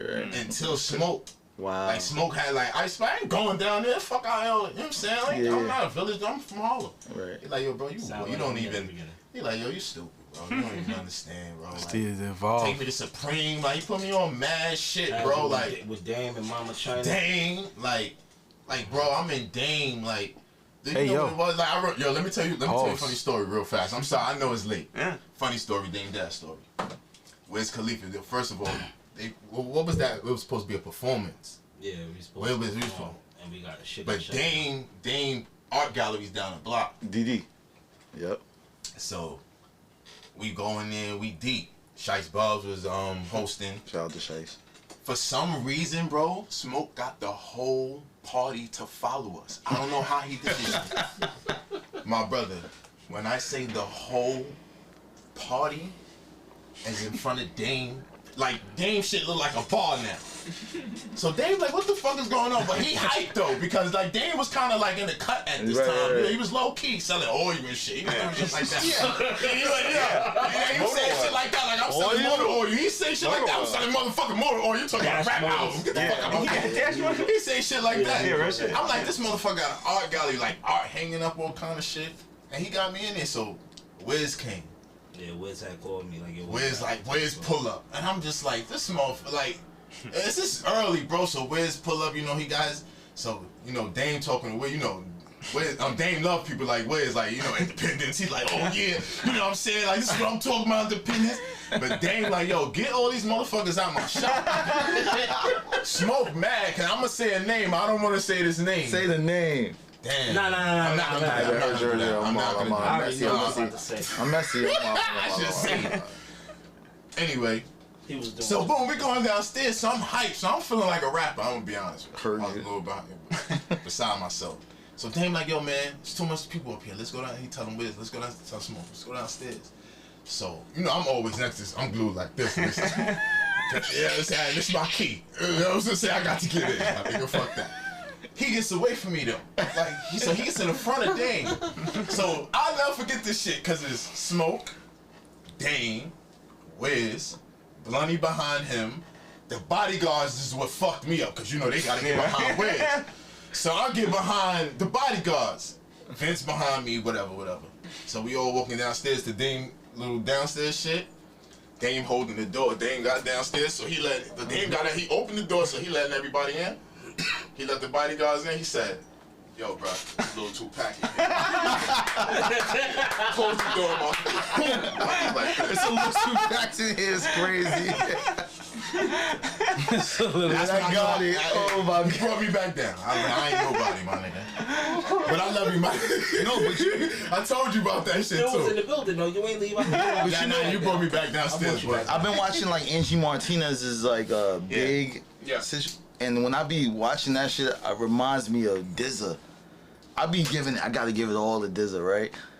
DZA he's like the reincarnation of Big, and it's Don't not give me just that, man. no, it's not rap. It's just like Energy. energy. I agree with Like, that. hold up, Smoke had me in the Hollywood Hills, Come bro. talk to him. Like, for real, bro. Talk Like, to I'm him. from 144th Street in Broadway. Like, I'm from a Can I crack hold up? block. Listen, 80s. can I blow it up? Like, he had me in the No. DZA got albums with. I'm drunk, so hear me out. Do you think? P-Rock. Yeah. Like, Yo, that's the no, fuck that. Let me hold on. You just said that. Now I'm on my shit. like a 'Cause I'm tennis with him, match. right? And he performing with Cameron, hard. U-God, Hard. Jizza. But hold up. Smoke, this is on stage. Well, I'm sorry, hold on. Jizza get on stage and said, "You gave this young nigga a beat. You ain't even give me a beat yet." The Jizza. The Chizza. And I said That this to is myself. crazy. I looked at my friend, and I'm like, the Jizza just said, "This is the Jizza." Motherfucker, you gave this motherfucker a whole album. You ain't even give me a beat yet, and I knew you since the '80s. The nigga Nas, the Mass Appeal. Shout out to Nas, one of the coolest niggas. Favorite I've ever rapper? met. The nigga that day. Oh, that's funny. Don't Smoke Rock had just came out. I'm in there with Pete doing some random shit. Esco sees me. I introduce myself. You already knew who I was. He says, "Congratulations. You got me and him don't even got an album together yet, and you got it." For me, that was crazy. I made it. that was the told me that. That's craziest. I'm the illest nigga in the Esco world. told me that. But time out. Yeah. So you got an album, right? With Pete. Rock, Marciano, my nigga. Benny. He got an album. No. I'm talking about new shit that didn't come out My yet. fault. Pete Rock, Part 2. Don't Smoke Rock, Part 2. Yeah. He got an album with Flying Lotus. Crazy. He got an album with Young Guru. That's what Been I'm waiting. Yeah. He got an album with Chip the Rip. Hard. Shout out to Chip the Ripper. Yeah. I'm talking about big vlog era. This shit this didn't drop yet. Yeah. This nigga already got that shit. Shit done. Shit is done. This is the next 3 years. I called up DZA a few weeks ago, and I was like, I just want to let you know. I was like, I just want to check in, salute you, and I want to let you know that whenever you go on live and don't answer anybody's questions, and you're just looking at the thing, and you're playing new music, I said it's such a pleasure to hear you rap.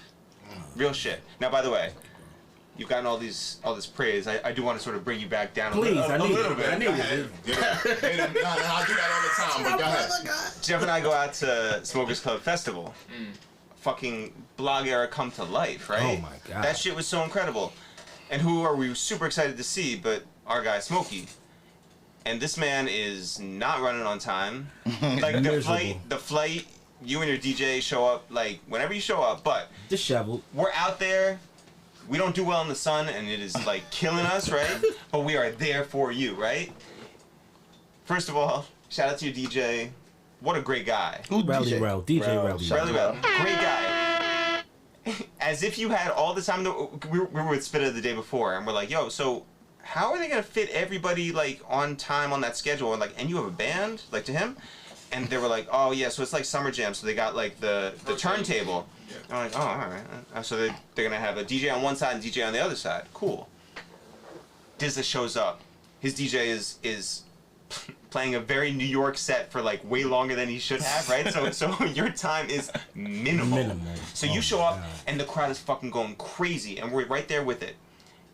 And you're right there in it and you're pacing from side to side and you're spitting and all of a sudden the turntable starts to turn and you get caught up a little bit like on your foot, but you didn't fall. You're still there with the crowd, but your DJ, Rally Rel, turns around, and Reason's DJ was on the other side, and is just like shocked at this whole thing turning around, and all of a sudden you turn around to talk to your DJ. And you're looking at this stranger, and you're just like, Yo. And so afterwards, we're hanging out with you. We're like, this is your festival. You are a co-owner of this whole thing, and they gave you 15 minutes and made you slip up on that thing and took your DJ away. Oh, this is amazing. That is crazy. Shout out to Live Nation, right? Shout out to fucking Live Nation. Oh, I was livid. That was Livid. For that one. him up for a while. For one, I was already disheveled from my whole life. So I didn't book my ticket to my own festival until a day before. Because I was debating not going. I swear to God, I did not want to go, and then I end up getting a $1,000 first class ticket. Talk to him. Right? Talk. That I didn't want to get. Okay. Don't talk to him. Right. And I got myself to San Bernardino on time. Beautiful Right? San Bernardino. Beautiful San Bernardino. However, the festival that happened in California not too long before that festival happened, Once Upon a Time In the desert or something? No, I think it was just Once Upon a Time. Was that the name of it? Yeah. The thing where somebody had got killed over there. I forgot what it was, but it was something. It was something of that sort. I say that to say the security was on steroids. So it was different protocols, which I can honor as an artist wanting to be safe for safety precautions. It was different levels of security. Oh, I do know what you're talking about. That you had to go yeah. to. So I was on time, but the security, and then I had to wait for my go-kart to take me to my trailer, and then my trailer to take me to the stage. It was a lot of Coachella-ish vibes that made my time a little minimal, and then Rally did probably go a little over on the Biggie shit because I usually, and not that wasn't Relly's fault because I give him the order to do that. Hey, play a bunch of shit that warm the crowd up to let them know what's about to come, and he probably went a little over, being a little too hype, Rally, and then when I got on and I felt the floor moving, I was like, am I passing out? Like immediately I'm like, hold on, I'm conscious, and then when I caught consciousness of what was going on, and I was on one leg, nimble big man on one leg, right, and I jumped off of it onto a speaker, boom, and my mic was still going, so I kept rocking, so it was fly. What song? I don't even remember. Heard it. And then they cut my mic off. Damn. And I just stood there like Hulk Hogan, did my shit. All that, because that's all, that's all you do after that. All of that, I did all of that, but yeah, my own fucking festival, but I got paid, so it worked out. It worked out. Guys, I love y'all. This is the best. Hold on. I'm sorry. What's next? They just We're going on vacation. Yeah, vacation. Yeah, getting the fuck out of here. We are going. Yeah. Madrid, Paris, London. Yeah. God damn. Yeah. When y'all going to London? July 5th through 8th. Yeah. Oh, damn. Were you out there? 19th, my birthday. Oh, right on. Yeah. Fire. yeah, Do you want to move your birthday? Yeah. yeah. Do a residency? Damn. All right, well, shit, man. Like I was saying, it's the best 2 hours and 50 minutes Damn. that I've had in a long. It doesn't feel like it, but it's a great conversation, and I'm elated. Ecstatic. I can't wait for the people to hear this. This is a great welcome back for me and this fucking idiot right here, and You love me. We've all got a friend who's an idiot. That's right. Idiot box. I'm an idiot. I'm a spawn of idiot box. Idiot box was stressful time. It was a stressful time. But shit, man. Shout out to Not Right. Shout out to Doughboy. Shout out to On Smash. Ill Roots. Shout out to Ill Roots. You heard that new. Shout out to Different Kitchen. Oh yeah. Perfection. Perfection is Yeah. crazy. Yeah. Right. Hip Hop Game. Bobby Gang, Hip Hop Havoc, Everybody, man. C to the JL. DJ Booth. CDJL, SOHH, The wrap up. right. And All hip hop. Yeah, all hip hop and everybody, every artist, every manager that fucking Lived it. lived this shit. You know what I mean? Fake Show Drive. Yeah. Yeah. Let's do a tour or something, man. Let's all get together and figure this out. But it's that stupid shit you say. Thank you, brother. I've been waiting for this for a long time. Yo, it's Mr. Curls for the girls, waves for the babes, and that's for the hood rats. Show Broadway. We got Steve-O and this motherfucker, Mickey Factz. We got Itsthereal, Eric and Jeff and this motherfucker. You already know. Smoke DZA, personal party, Show Broadway. We out of here. Yo. Yeah. You only got one job. That's the best. That's it. I'm like twisted That was fire. OD. I could tell, bro.